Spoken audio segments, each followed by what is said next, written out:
अस्सलाम वालेकुम। उम्मीद है सारे खैरियत नाल होवोगे। पंजाब दी तारीख दे विच अगले सिलसिले ਵੱਲ ਵਧਦੇ ਹਾਂ।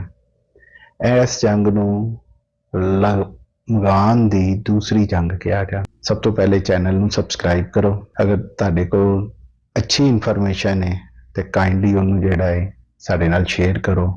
991 ਈਸਵੀ ਰਾਜਾ ਜੇਪਾਲ ਪਹਿਲੀ ਜੰਗ ਹਾਰ ਚੁੱਕਿਆ ਸੀ।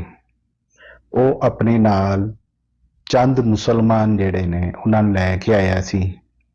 50 ਮੁਸਲਮਾਨਾਂ ਦਾ ਦਸਤਾ ਸੀ ਜਿਨੇ ਜੰਗ ਦਾ ਜ਼ਰੇ ਤਵਾਨ ਜਿਹੜਾ ਹੈ ਜੇਪਾਲ ਕੋਲੋਂ ਵਸੂਲ ਕਰਕੇ ਲਾਹੌਰ ਤੋਂ ਤੇ ਉਹਨੂੰ ਦੁਬਾਰਾ ਗਜ਼ਨੀ ਆਣਾ ਸੀ। ਜਿਹੜੀਆਂ ਸ਼ਰਾਇਤ ਤੈਅ ਹੋਈਆਂ ਸੀ ਪਹਿਲੀ ਜੰਗ ਦੇ ਵਿੱਚ ਉਹਨਾਂ ਸ਼ਰਾਇਤ ਦੇ ਮੁਤਾਬਕ। ਲੇਕਿਨ ਜਦੋਂ ਰਾਜਾ ਜੇਪਾਲ ਵਾਪਸ ਆਇਆ ਤੇ ਉਹ ਜਿਹੜੀ ਬਚੀ ਖੁਚੀ ਫੌਜ ਸੀ ਜਿਹੜੇ ਉਹਨਾਂ ਚੋਂ ਲਾਹੌਰ ਦੇ ਸਨ ਉਹਨਾਂ ਨੇ ਉਹ ਸਾਰੇ ਹਾਲਾਤੋਂ ਵਾਕਿਆਤ ਜਿਹੜੇ ਨੇ ਜਿਹੜੇ ਫੌਜੀ ਬਚੇ ਖੁਚੇ ਆਏ ਉਹਨਾਂ ਨੇ ਆ ਕੇ ਆਪਣੀ ਤਬਾਹੀ ਤੇ ਬਰਬਾਦੀ ਦੀ ਜਿਹੜੀ ਵਜ੍ਹਾ ਸੀ ਨਾ ਕਿ ਲੁੱਟੇ ਪੁੱਟੇ ਕਿਉਂ ਗਏ, ਕਿਉਂ ਹਾਰ ਗਏ, ਉਹਨਾਂ ਨੇ ਇੱਧਰ ਉੱਧਰ ਗੱਲਾਂ ਕਰਨੀਆਂ ਸ਼ੁਰੂ ਕਰ ਦਿੱਤੀਆਂ ਤੇ ਉਹਨਾਂ ਨੇ ਦੱਸਿਆ ਕਿ ਕਿਵੇਂ ਜਿਹੜਾ ਵੇ ਮੁਸਲਮਾਨਾਂ ਨੇ ਜਿਹੜਾ ਵੇ ਪਵਿੱਤਰ ਝਰਨਾ ਜਿਹੜਾ ਸੀ ਜਿੱਥੇ ਦੇਵਤਾ ਤੇ ਦੇਵੀਆਂ ਇਸ਼ਨਾਨ ਕਰਦੀਆਂ ਸਨ ਉਹਨੂੰ ਨਾਪਾਕ ਕੀਤਾ ਤੇ ਦੇਵਤਾ ਤੇ ਦੇਵੀਆਂ ਨੇ ਕਿਸ ਤਰ੍ਹਾਂ ਜਿਹੜਾ ਵੇ ਹਵਾ ਦੇ ਦਰਵਾਜ਼ੇ ਖੋਲੇ। ਅਜ਼ਾਬ ਜਿਹੜਾ ਹੈ ਉਹ ਨਾਜ਼ਲ ਹੋਇਆ। ਉਹਦੀ ਵਜ੍ਹਾ ਤੋਂ ਹਿੰਦੂ ਲਸ਼ਕਰ ਜਿਹੜਾ ਹੈ ਉਹ ਬਰਬਾਦ ਹੋਇਆ। ਕੋਈ ਕਹਿੰਦਾ ਫਿਰ 15,000 ਬੰਦਾ ਮਰ ਗਿਆ, ਕੋਈ ਕਹਿੰਦਾ ਫਿਰ 20,000 ਬੰਦਾ ਮਰ ਗਿਆ ਤੇ ਉਹ ਜਿੰਨੇ ਮੂੰਹ ਉਹਦੀਆਂ ਗੱਲਾਂ। ਲੇਕਿਨ ਰਾਜੇ ਨੇ ਪਹਿਲੇ ਜਿਹੜਾ ਹੈ ਆਪਣੇ ਚੰਦ ਬੰਦੇ ਜਿਹੜੇ ਨੇ ਉਹਨਾਂ ਨੂੰ ਭੇਜ ਛੜਿਆ ਸੀ। ਉਹਨਾਂ ਨੂੰ ਕਿਹਾ ਜੀ ਰਾਜਾ ਜਿਹੜਾ ਨਾ ਫਤਹ ਹੋ ਕੇ ਆ ਰਿਹਾ ਹੈ, ਇਸ ਲਈ ਸ਼ਹਿਰ ਦੇ ਵਿੱਚ ਚਰਾਗਾਂ ਕੀਤਾ ਜਾਏ। ਜਦੋਂ ਰਾਜਾ ਪਹੁੰਚੇ ਲੋ ਜੀ ਚਰਾਗਾ ਹੋਈ। ਫਿਰ ਕਿਹਾ ਗਿਆ ਜੀ 7 ਦਿਨ ਜਿਹੜਾ ਹੈ ਨਾ ਪੂਜਾ ਪਾਠ ਹੋਏਗੀ। ਪੂਜਾ ਪਾਠ ਸ਼ੁਰੂ ਹੋ ਗਈ ਜੀ। ਕੋਈ ਸ਼ੰਖ ਵਜਾਣ ਡਿਆ, ਕੋਈ ਤਬਲੇ ਵਜਾਣ ਡਿਆ, ਕੋਈ ਢੋਲ ਵਜਾਣ ਡਿਆ, ਕੋਈ ਕੁਛ ਕਰਨ ਡਿਆ ਤੇ ਭਾਜੀ ਬੜੀ ਖਰਾਤ ਜਿਹੜੀ ਹੈ ਉਹ ਵੀ ਤਕਸੀਮ ਹੁੰਦੀ ਰਹੀ। ਨਾਲ ਨਾਲ ਜਿਹੜਾ ਵੇ ਅਗਲਾ ਇਹ ਹੋਇਆ ਕਿ ਜਦੋਂ ਉਹਨਾਂ ਨੇ ਵੇਖਿਆ ਕਿ ਇਹ ਮੁਸਲਮਾਨ ਵੀ ਨਾਲ ਲੈ ਕੇ ਆਇਆ ਹੈ ਤੇ ਮੁਸਲਮਾਨ 2 ਸਲਾਰ ਨਾਲ ਸਨ। ਇੱਕ ਦਾ ਨਾਮ ਮਨਸੂਰ ਸੀ ਜਿਹੜਾ ਸੁਲਤਾਨ ਸਬੁਕਤਗੀਨ ਦਾ ਮੂੰਹ ਬੋਲਿਆ ਪੁੱਤਰ ਸੀ ਤੇ ਇੱਕ ਉਹਦਾ ਵਜ਼ੀਰ ਸੀ ਇੱਜ਼ੁਦੀਨ। ਇਹ 2 ਬੰਦੇ ਸਨ ਤੇ ਨਾਲ 48 ਤੁਰਕ ਫੌਜੀ ਸਨ। ਮੁਸਲਮਾਨ ਜਿਹੜੇ ਸਨ ਉਹ ਸਨ। ਜਦੋਂ ਇਹ ਗੱਲ ਅਗਾਂਹ ਫੈਲਦੀ ਗਈ ਤੇ ਲੋਕਾਂ ਦੇ ਦਿਲ ਦੇ ਵਿੱਚ ਮੁਸਲਮਾਨਾਂ ਵਾਸਤੇ ਨਫ਼ਰਤ ਜਿਹੜੀ ਹੈ ਉਹ ਜ਼ਿਆਦਾ ਤੋਂ ਜ਼ਿਆਦਾ ਹੁੰਦੀ ਰਹੀ। ਉਸ ਤੋਂ ਪਹਿਲੇ ਜੇਪਾਲ ਨੇ ਜਦੋਂ ਲਾਹੌਰ ਛੱਡਿਆ ਸੀ ਨਾ ਪਹਿਲੀ ਵਾਰੀ ਗਜ਼ਨੀ ਨੂੰ ਫਤਹ ਕਰਨ ਵਾਸਤੇ ਜਦੋਂ ਨਿਕਲਿਆ ਸੀ ਉਹਨੇ ਕਿਹਾ ਸੀ ਜਦੋਂ ਤੱਕ ਮੈਂ ਗਜ਼ਨੀ ਨੂੰ ਫਤਹ ਨਹੀਂ ਨਾ ਕਰ ਲਾਂਗਾ ਮੈਂ ਵਾਪਸ ਨਹੀਂ ਜੇ ਆਂਦਾ, ਮੈਂ ਫਤਹ ਕਰਕੇ ਹੀ ਆਵਾਂਗਾ।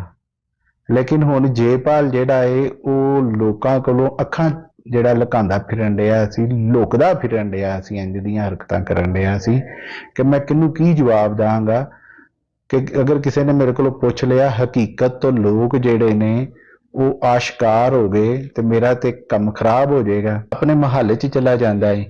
ਮਹੱਲੇ ਦੇ ਵਿੱਚ ਜਾ ਕੇ ਉਹ ਆਪਣੇ ਵਜ਼ੀਰੇ ਆਜ਼ਮ ਜਿਹਦਾ ਨਾਂ ਸੀ ਸੇਲਾ ਦੱਤ ਉਹਨੂੰ ਬੁਲਾਉਂਦਾ ਹੈ। ਉਹ ਵੀ ਇੱਕ ਜਿਹੜਾ ਹੈ ਮਕਾਰ ਬੰਦਾ ਸੀ। ਸੇਲਾ ਦੱਤ ਜਿਹੜਾ ਹੈ ਚਾਪਲੂਸ ਬੰਦਾ ਸੀ ਰਾਜੇ ਦਾ। ਉਹਨੂੰ ਬੁਲਾ ਕੇ ਉਹਨੇ ਕਿਹਾ ਜੀ ਮੈਂ ਇਹਦੇ ਕੋਲੋਂ ਮਸ਼ਵਰਾ ਲੈਣਾ ਤਾਂ ਕਿ ਜਿਹੜੀ ਹੈ ਨਾ ਕੋਈ ਸ਼ਰਮਿੰਦਗੀ ਘੱਟ ਹੋਏ।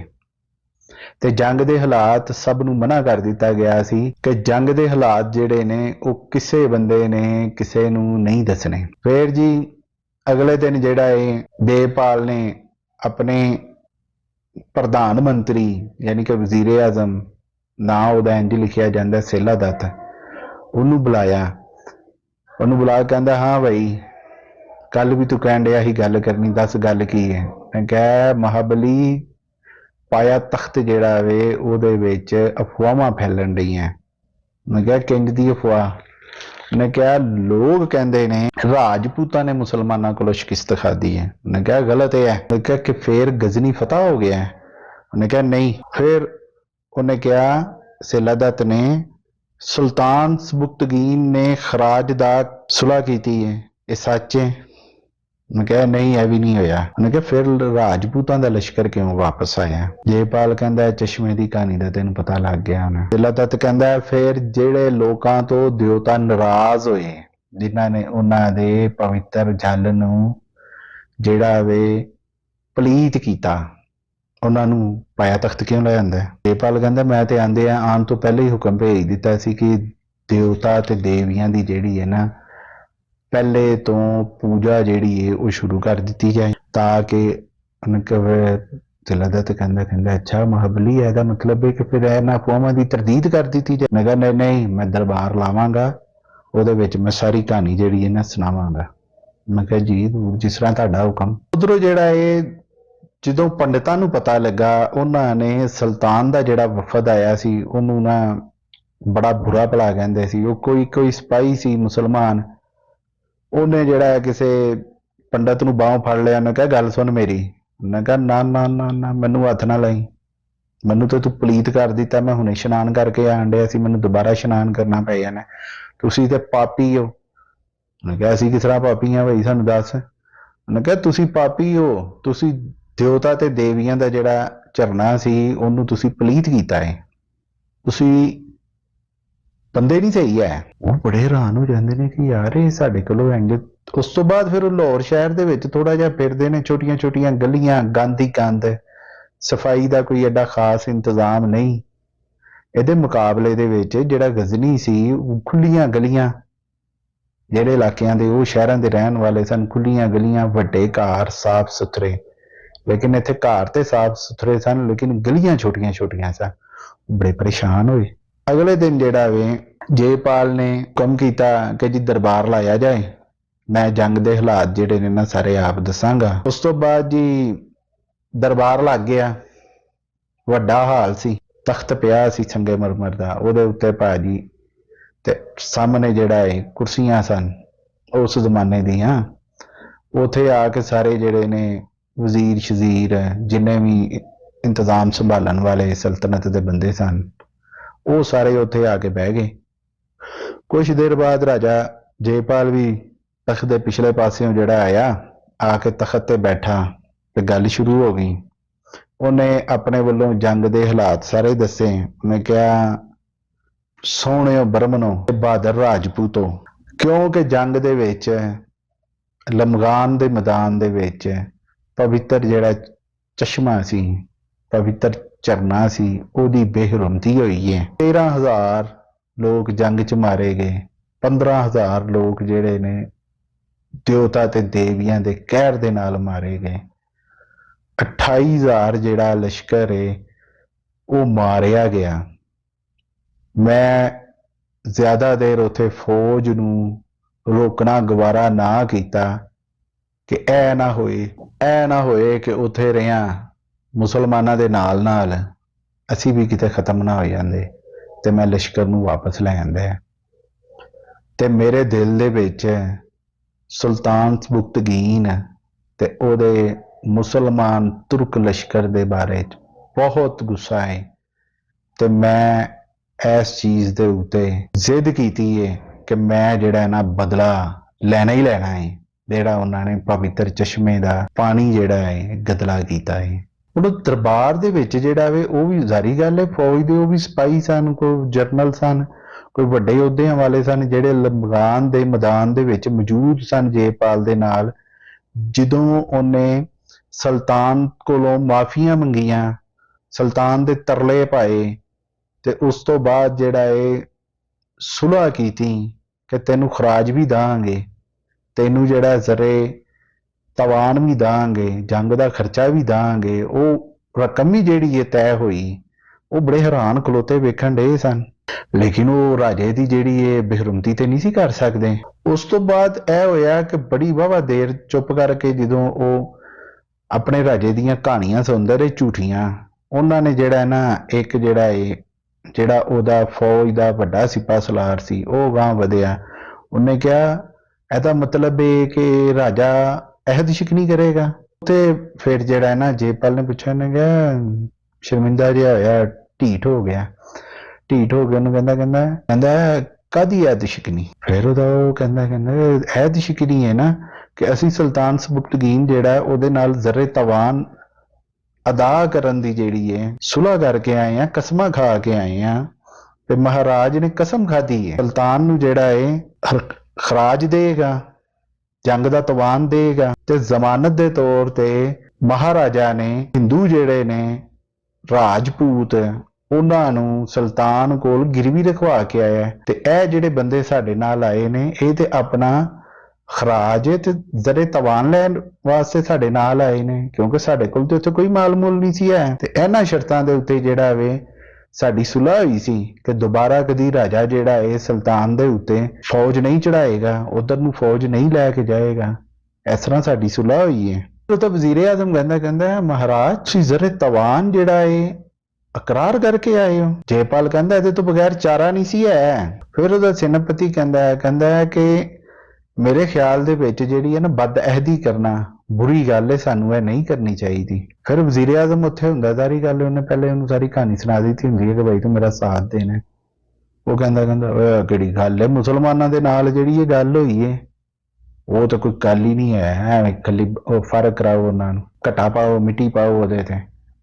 ਹਾਂ ਅਗਰ ਕਿਸੇ ਹਿੰਦੂ ਦੇ ਨਾਲ ਜਿਹੜਾ ਵੇ ਅਹਿਦ ਕੀਤਾ ਹੁੰਦਾ ਤੇ ਜਿਹੜਾ ਇਹ ਫੇਰ ਪਾਪ ਲੱਗਣਾ ਸੀ। ਮੁਸਲਮਾਨ ਜਿਹੜੇ ਨੇ ਉਹ ਤੇ ਹਿੰਦੂਆਂ ਦੇ ਤੌਰ ਤਰੀਕਿਆਂ ਨੂੰ ਮੰਨਦੇ ਹੀ ਨਹੀਂ ਹੈ, ਤੇ ਇਸ ਲਈ ਉਹਨਾਂ ਨਾਲ ਬਦਅਹਿਦੀ ਹੋ ਗਈ ਹੈ, ਗੱਲ ਕਰਕੇ ਮੁੱਕਰ ਗਏ ਆ, ਤੇ ਉਹਦਾ ਤੇ ਕੋਈ ਪਾਪ ਛਾਪ ਨਹੀਂ ਹੈ। ਮਹਾਰਾਜ ਪਰੇਸ਼ਾਨ ਨਾ ਹੋ। ਫਿਰ ਜਿਹੜਾ ਉੱਥੇ ਉਹਦਾ ਸਲਾਰ ਹੁੰਦਾ ਹੈ ਉਹ ਕਹਿੰਦਾ ਕਿ ਮੈਂ ਜਿਹੜਾ ਨਾ ਪੁਰਾਣਾਂ ਦੇ ਵਿੱਚ, ਸ਼ਾਸਤਰਾਂ ਦੇ ਵਿੱਚ ਤੇ ਵੇਦਾਂ ਦੇ ਵਿੱਚ ਇਹੀ ਲਿਖਿਆ ਪੜ੍ਹਿਆ ਹੈ ਕਿ ਅਹਿਦ ਕਰੋ ਤੇ ਉਹਨੂੰ ਪੂਰਾ ਕਰੋ, ਨਹੀਂ ਤੇ ਅਹਿਦ ਨਾ ਕਰੋ। ਉਹ ਜਿਹੜਾ ਵਜ਼ੀਰ ਆਜ਼ਮ ਹੈ ਉਹ ਬ੍ਰਾਹਮਣ ਸੀ, ਉਹਨੂੰ ਬੜਾ ਗੁੱਸਾ ਆਇਆ। ਉਹਨੇ ਕਿਹਾ ਤੂੰ ਰਾਜਪੂਤ ਹੋ ਕੇ ਵਚਨਾਂ ਦੀ ਗੱਲ ਕਰਨ ਡਿਆ, ਉਹ ਤੁਸੀਂ ਤੇ ਹੈ ਹੀ ਲੜਨ ਵਾਸਤੇ ਹੋ, ਤੁਹਾਨੂੰ ਤਾਂ ਪਤਾ ਹੀ ਕੁਛ ਨਹੀਂ ਹੈ ਕਿ ਕਿਤਾਬਾਂ 'ਚ ਕੀ ਲਿਖਿਆ ਹੈ, ਕਿਤਾਬਾਂ ਦੇ ਜਿਹੜਾ ਲਿਖਿਆ ਉਹਦਾ ਮਤਲਬ ਕੀ ਹੈ। ਸਲਾਰ ਬੜਾ ਪਰੇਸ਼ਾਨ ਹੋ ਜਾਂਦਾ ਹਿੰਦੂ ਜਿਹੜਾ ਹੁੰਦਾ, ਕਹਿੰਦਾ ਮੈਂ ਕਥਾਵਾਂ ਦੇ ਵਿੱਚ ਸੁਣਿਆ ਸੀ ਪੰਡਤਾਂ ਦੀ ਜ਼ਬਾਨ 'ਚੋਂ। ਸਾਰੀ ਗੱਲ ਦਰਬਾਰ 'ਚ ਪੰਡਤ ਵੀ ਬੈਠੇ ਸੀ। ਵਜ਼ੀਰ ਆਜ਼ਮ ਇੰਝ ਵੇਖਿਆ ਉਹਨਾਂ ਪੰਡਤਾਂ ਵੱਲ ਘੂਰੀ ਪਾ ਕੇ, ਉਹਨੇ ਕਿਹਾ ਹਾਂ ਦੱਸੋ ਭਾਈ ਮੈਂ ਸੱਚ ਨਹੀਂ ਗਿਆ। ਇੱਕ ਬੁੱਢਾ ਬ੍ਰਾਹਮਣ ਸੀ, ਉਹ ਵੀ ਚਾਪਲੂਸ ਸੀ, ਖਲੋ ਕੇ ਕਿਹਾ ਕਿ ਵੇਦਾਂ ਦਾ ਹਵਾਲਾ ਦੇਣਾ ਬੜੀ ਵੱਡੀ ਗਲਤੀ ਹੈ, ਇਹਨਾਂ ਨੂੰ ਜਾਣਨ ਵਾਸਤੇ ਤੇ ਸਮਝਣ ਵਾਸਤੇ ਬੜਾ ਦਿਮਾਗ ਚਾਹੀਦਾ ਹੈ। ਅਸੀਂ ਬ੍ਰਾਹਮਣ ਜਿਹੜੇ ਆ ਅਸੀਂ ਪੜ੍ਹਨੇ ਉਹਨਾਂ ਨੂੰ, ਸਾਨੂੰ ਵੀ ਨਹੀਂ ਪਤਾ ਵਿੱਚ ਉਹਦਾ ਮਤਲਬ ਕੀ ਹੈ। ਉਸ ਤੋਂ ਬਾਅਦ ਕਹਿੰਦਾ ਸ਼ਾਸਤਰਾਂ ਤੇ ਪੁਰਾਣਾਂ ਦੇ ਵਿੱਚ ਉਹੀ ਲਿਖਿਆ ਹੈ ਜੋ ਮੰਤਰੀ ਜੀ ਕਹਿ ਰਹੇ ਨੇ, ਯਾਨੀ ਕਿ ਵਜ਼ੀਰ ਆਜ਼ਮ ਜੋ ਕਹਿਣ ਡਿਆ। ਫਿਰ ਵਜ਼ੀਰ ਆਜ਼ਮ ਜਿਹੜਾ ਸਲਾਰ ਵੱਲ ਮੁਖਾਤਬ ਹੋ ਕੇ ਕਹਿੰਦਾ ਸੁਣ ਲਿਆ ਤੂੰ, ਹੁਣ ਤੈਨੂੰ ਸਕੂਨ ਹੋ ਗਿਆ। ਉਹ ਵੀ ਬੜਾ ਪਰੇਸ਼ਾਨ ਹੁੰਦਾ, ਉਹ ਤੇ ਲਾਜਵਾਬ ਹੋ ਜਾਂਦਾ। ਉਸ ਤੋਂ ਬਾਅਦ ਜੀ ਇੱਕ ਹੋਰ ਰਾਜਪੂਤ ਸਰਦਾਰ ਉਹ ਖਲੋ ਕੇ ਕਹਿੰਦਾ ਮਹਾਰਾਜ ਇਕਰਾਰ ਜਿਹੜਾ ਹੈ ਨਾ ਹਰ ਹਾਲਤ ਵਿੱਚ ਇਕਰਾਰ ਹੈ, ਜਿਹੜਾ ਵਾਅਦਾ ਕਰਕੇ ਆਏ ਆ ਉਹ ਤੇ ਵਾਅਦਾ ਨਿਭਾਉਣਾ ਪੜੇਗਾ। ਹਾਂਜੀ ਵਾਅਦਾ ਕੀਆ ਹੈ ਨਿਭਾਉਣਾ ਪੜੇਗਾ।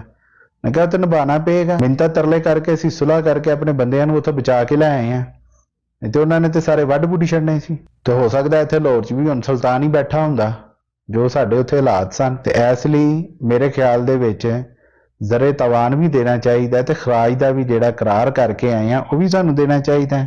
ਬੜੀ ਦੇਰ ਜਿਹੜਾ ਆਪਸ ਦੇ ਵਿੱਚ ਉਹ ਜਿਹੜੇ ਨੇ ਇੱਧਰ ਸ਼ਾਸਤਰ ਤੇ ਕਥਾਵਾਂ ਉਹਨਾਂ ਦੀਆਂ ਗੱਲਾਂ ਬਾਤਾਂ ਕਰਦੇ ਰਹੇ। ਜੈਪਾਲ ਸੁਣ ਕੇ ਜਦੋਂ ਵੇਖ ਲੈਂਦਾ ਕਿ ਬਈ ਸਾਰੇ ਮੇਰੇ ਪਾਸੇ ਦੀ ਗੱਲ ਕਰਨ ਰਹੇ ਨੇ, ਉਹਨੇ ਕਿਹਾ ਛੱਡੋ ਇਹਨਾਂ ਗੱਲਾਂ ਨੂੰ, ਸੁਲਤਾਨ ਨੇ ਸਾਡੇ ਤੇ ਹਮਲਾ ਕੀਤਾ, ਇਹ ਸੋਚੋ ਫਿਰ ਅਸੀਂ ਕੀ ਕਰਾਂ। ਸਾਰੇ ਬੋਲਦੇ ਨੇ, ਕਹਿੰਦੇ ਨੇ ਜ਼ਾਰੀ ਗੱਲ ਹੈ ਅਗਰ ਕੋਈ ਸਾਡੇ ਕਿਤੇ ਬਾਹਰੋਂ ਹਮਲਾ ਕਰਨ ਆਏਗਾ ਤੇ ਅਸੀਂ ਉਹਦੇ ਨਾਲ ਲੜਾਂਗੇ। ਵਜ਼ੀਰ ਆਜ਼ਮ ਤੁਹਾਨੂੰ ਪਹਿਲੇ ਦੱਸਿਆ ਬੜਾ ਚਲਾਕ ਸੀ, ਉਹਨੇ ਕਿਹਾ ਇਹ ਮੁਕਾਬਲਾ ਕਰਨਾ ਕਿਹੜਾ ਕੋਈ ਮੁਸ਼ਕਿਲ ਹੈ, ਇਹ ਹੁਣੇ ਦਿੱਲੀ, ਅਜਮੇਰ, ਕਾਲਚਰ ਤੇ ਕਨੂਜ ਇਹ ਸਾਰਿਆਂ ਰਾਜਿਆਂ ਨੂੰ ਚਿੱਠੀਆਂ ਭੇਜ ਦਿੰਦੇ ਆ, ਉਹਨਾਂ ਨੂੰ ਕਹਿੰਦੇ ਲਸ਼ਕਰ ਵੀ ਭੇਜੋ ਤੇ ਮਾਲ ਵੀ ਭੇਜੋ, ਸਾਨੂੰ ਤੁਹਾਡੀ ਮਦਦ ਦੀ ਲੋੜ ਹੈ। ਜੈਪਾਲ ਖੁਸ਼ ਹੋ ਜਾਂਦਾ, ਕਹਿੰਦਾ ਬੜੀ ਚੰਗੀ ਗੱਲ ਤੂੰ ਕੀਤੀ ਹੈ ਭਾਈ। ਫਿਰ ਜਿਹੜਾ ਵਜ਼ੀਰ ਆਜ਼ਮ ਹੈ ਉਹ ਇੱਕ ਬ੍ਰਾਹਮਣ ਵੱਲ ਇਸ਼ਾਰਾ ਕਰਦਾ, ਉਹਨੂੰ ਕਹਿੰਦਾ ਲਿਖ ਚਿੱਠੀਆਂ ਜੋ ਮਹਾਰਾਜ ਨੇ ਕਿਹਾ ਸਾਰਾ ਕੁਝ ਵਿੱਚ ਲਿਖ, ਇੱਧਰ ਆ ਮੈਂ ਉੱਤੇ ਮੋਹਰ ਲਾਵਾਂ। ਲਓ ਜੀ ਖਤ ਖੁਤ ਲਿਖੇ ਜਾਂਦੇ ਨੇ, ਮੋਹਰਾਂ ਲੱਗ ਜਾਂਦੀਆਂ ਨੇ, ਕਾਸਤ ਦੜਾ ਦਿੱਤੇ ਜਾਂਦੇ ਨੇ। ਫਿਰ ਜੈਪਾਲ ਕਹਿੰਦਾ ਇਹ ਜਿਹੜੇ ਮੁਸਲਮਾਨ ਨੇ ਜਿਹੜੇ ਜ਼ਰੇ ਤਵਾਨ ਲੈਣ ਆਏ ਨੇ ਇਹਨਾਂ ਦਾ ਕੀ ਕਰਨਾ ਹੈ, ਵਜ਼ੀਰ ਆਜ਼ਮ ਕਹਿੰਦਾ ਇਹਨਾਂ ਨੂੰ ਸੁੱਟੋ ਜੇਲ੍ਹ ਖਾਨੇ ਦੇ ਵਿੱਚ, ਵਿਹਲੀਆਂ ਬਹਿ ਕੇ ਰੋਟੀਆਂ ਤੋੜਨ ਡਏ ਨੇ, ਉੱਥੇ ਚੱਕੀਆਂ ਪੀਣਗੇ ਲੱਗੇ, ਇਹਨਾਂ ਨੂੰ ਪਤਾ ਜਾਏਗਾ। ਫਿਰ ਜਿਹੜਾ ਸਲਾਰ ਜਿਹੜਾ ਪਹਿਲੇ ਬਹਿਸ ਕਰਨ ਡਿਆ ਸੀ ਉਹ ਫਿਰ ਵਿੱਚ ਬੋਲ ਪੈਂਦਾ, ਕਹਿੰਦਾ ਹਾਂ ਸੁਲਤਾਨ ਕੋਲ ਸਾਡੇ ਵੀ ਬੰਦੇ ਨੇ, ਅਸੀਂ ਇਹਨਾਂ ਨੂੰ ਯਰਗਮਾਲ ਬਣਾ ਕੇ ਇਹਨਾਂ ਨੂੰ ਅਸੀਂ ਕੈਦ ਕਰਕੇ ਸੁਲਤਾਨ ਨੂੰ ਭੇਜਨੇ ਆ, ਉਹਨੂੰ ਕਹਿੰਦਾ ਸਾਡੇ ਬੰਦੇ ਛੱਡ ਦਿਓ, ਅਸੀਂ ਤੁਹਾਡੇ ਛੱਡ ਦਾਂਗੇ। ਤੇ ਫਿਰ ਉਹ ਕਹਿੰਦਾ ਸਾਡੇ ਬੰਦਿਆਂ ਨੂੰ ਉਹਨੇ ਛੱਡ ਦਿੱਤਾ।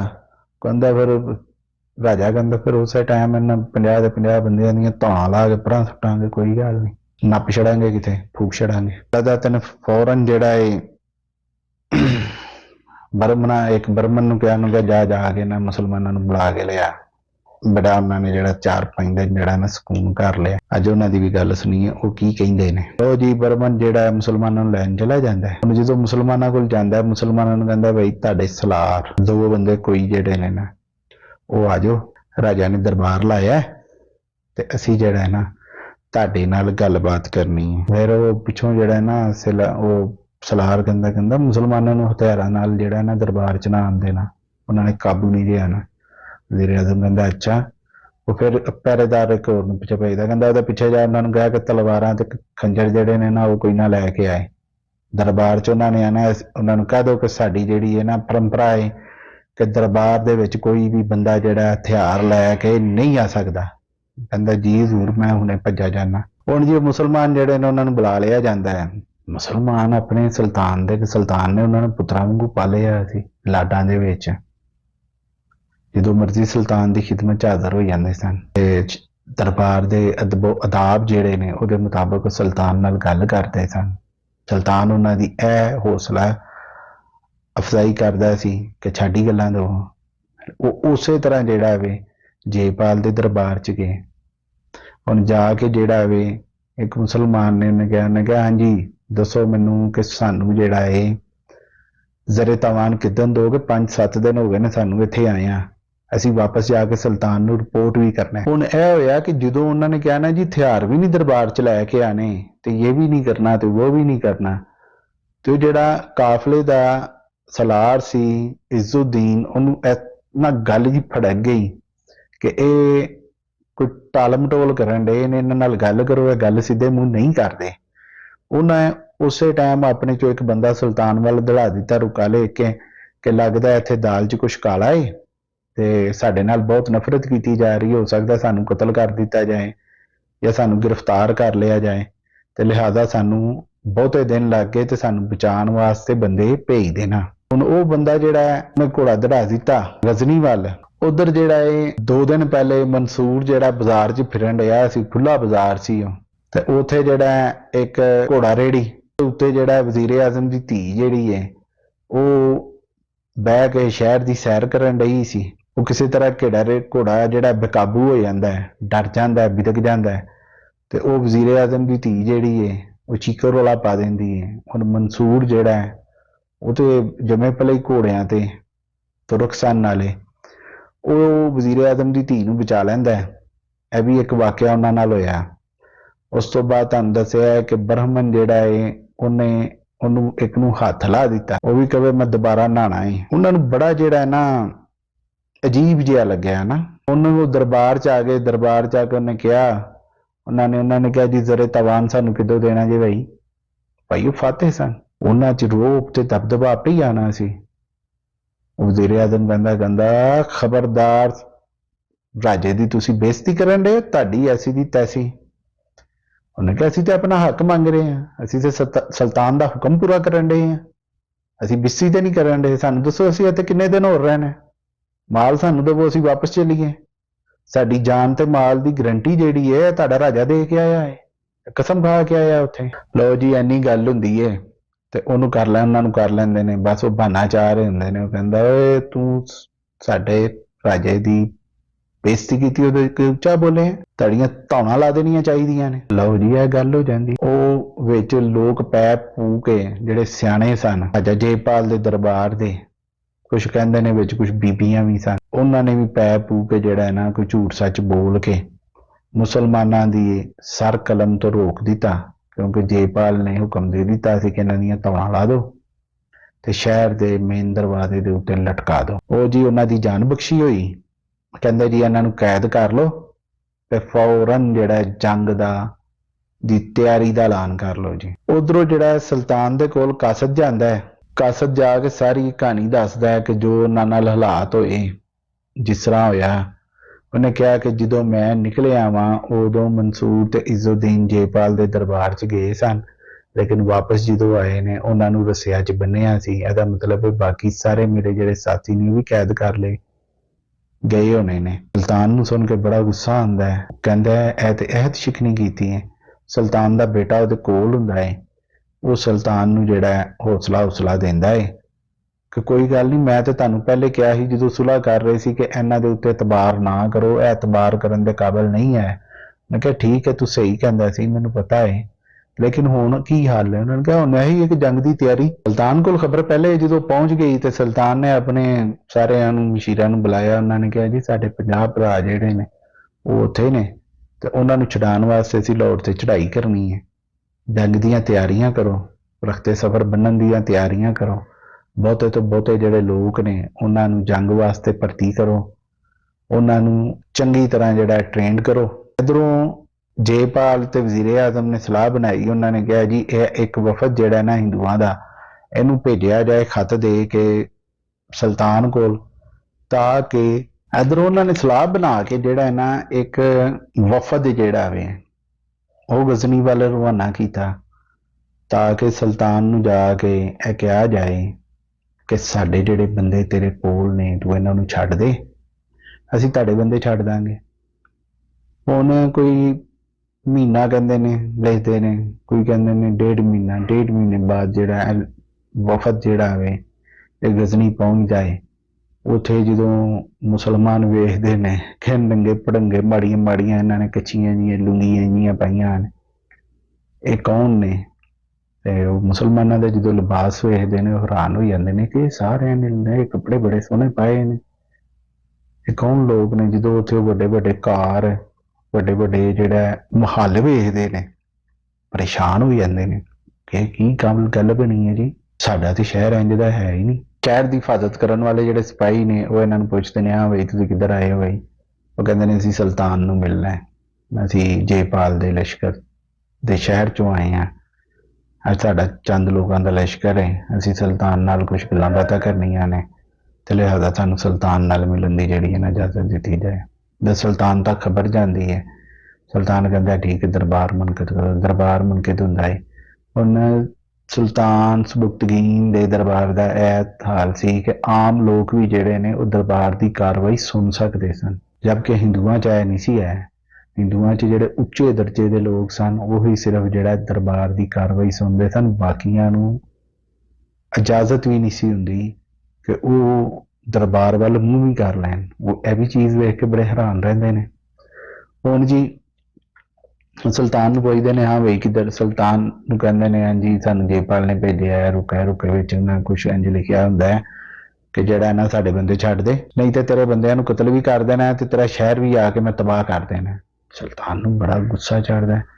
ਸੁਲਤਾਨ ਨੂੰ ਕਹਿੰਦਾ ਤੁਹਾਡੇ ਬੰਦੇ ਤੇ ਨਹੀਂ ਛੱਡਣੇ ਅਸੀਂ, ਤੁਸੀਂ ਵਾਪਸ ਚਲੇ ਜਾਓ ਕਿਉਂਕਿ ਤੁਸੀਂ ਕਾਸਦ ਹੋ। ਨਿਕਲਣ ਤੋਂ ਪਹਿਲੇ ਸੁਲਤਾਨ ਇੱਕ ਕਾਸਦ ਲਾਹੌਰ ਵੱਲ ਭੇਜ ਦਿੰਦਾ ਹੈ। ਉਹ ਕਾਸਦ ਲਾਹੌਰ ਪਹੁੰਚਦਾ ਹੈ, ਦਰਬਾਰ ਮੁਨਕਦ ਹੁੰਦਾ ਹੈ, ਉਹ ਆਪਣੇ ਸਾਥੀਆਂ ਦੇ ਬਾਰੇ ਚ ਸੂਹਾਂ ਸਵਾਂ ਲੈਂਦਾ ਹੈ। ਕੋਈ ਕਹਿੰਦਾ ਜੀ ਉਹ ਤੇ ਗ੍ਰਿਫਤਾਰ ਹੋ ਗਏ ਨੇ ਜਿਹੜੇ ਦੁਸ਼ਟ ਆਏ ਸਨ ਪਹਿਲੇ, ਹਾਂਜੀ ਜਿਹੜੇ ਗੁਨਾਹਗਾਰ ਪਹਿਲੇ ਆਏ ਸਨ, ਬੇਮਜ਼ਹਬੀ ਜਿਹੜੇ ਆਏ ਸਨ, ਮੁਸਲਮਾਨਾਂ ਨੂੰ ਬੇਮਜ਼ਹਬੀ ਕਹਿ ਰਹੇ ਸੀ ਨਾ, ਉਹ ਜਿਹੜੇ ਆਏ ਸਨ ਉਹਨਾਂ ਨੂੰ ਤੇ ਗ੍ਰਿਫਤਾਰ ਕਰ ਲਿਆ ਤੇ ਘਰ ਤੈਨੂੰ ਵੀ ਗ੍ਰਿਫਤਾਰ ਲੈਣਾ, ਖੈਰ ਤੇਰੀ ਵੀ ਨਹੀਂ ਹੈ।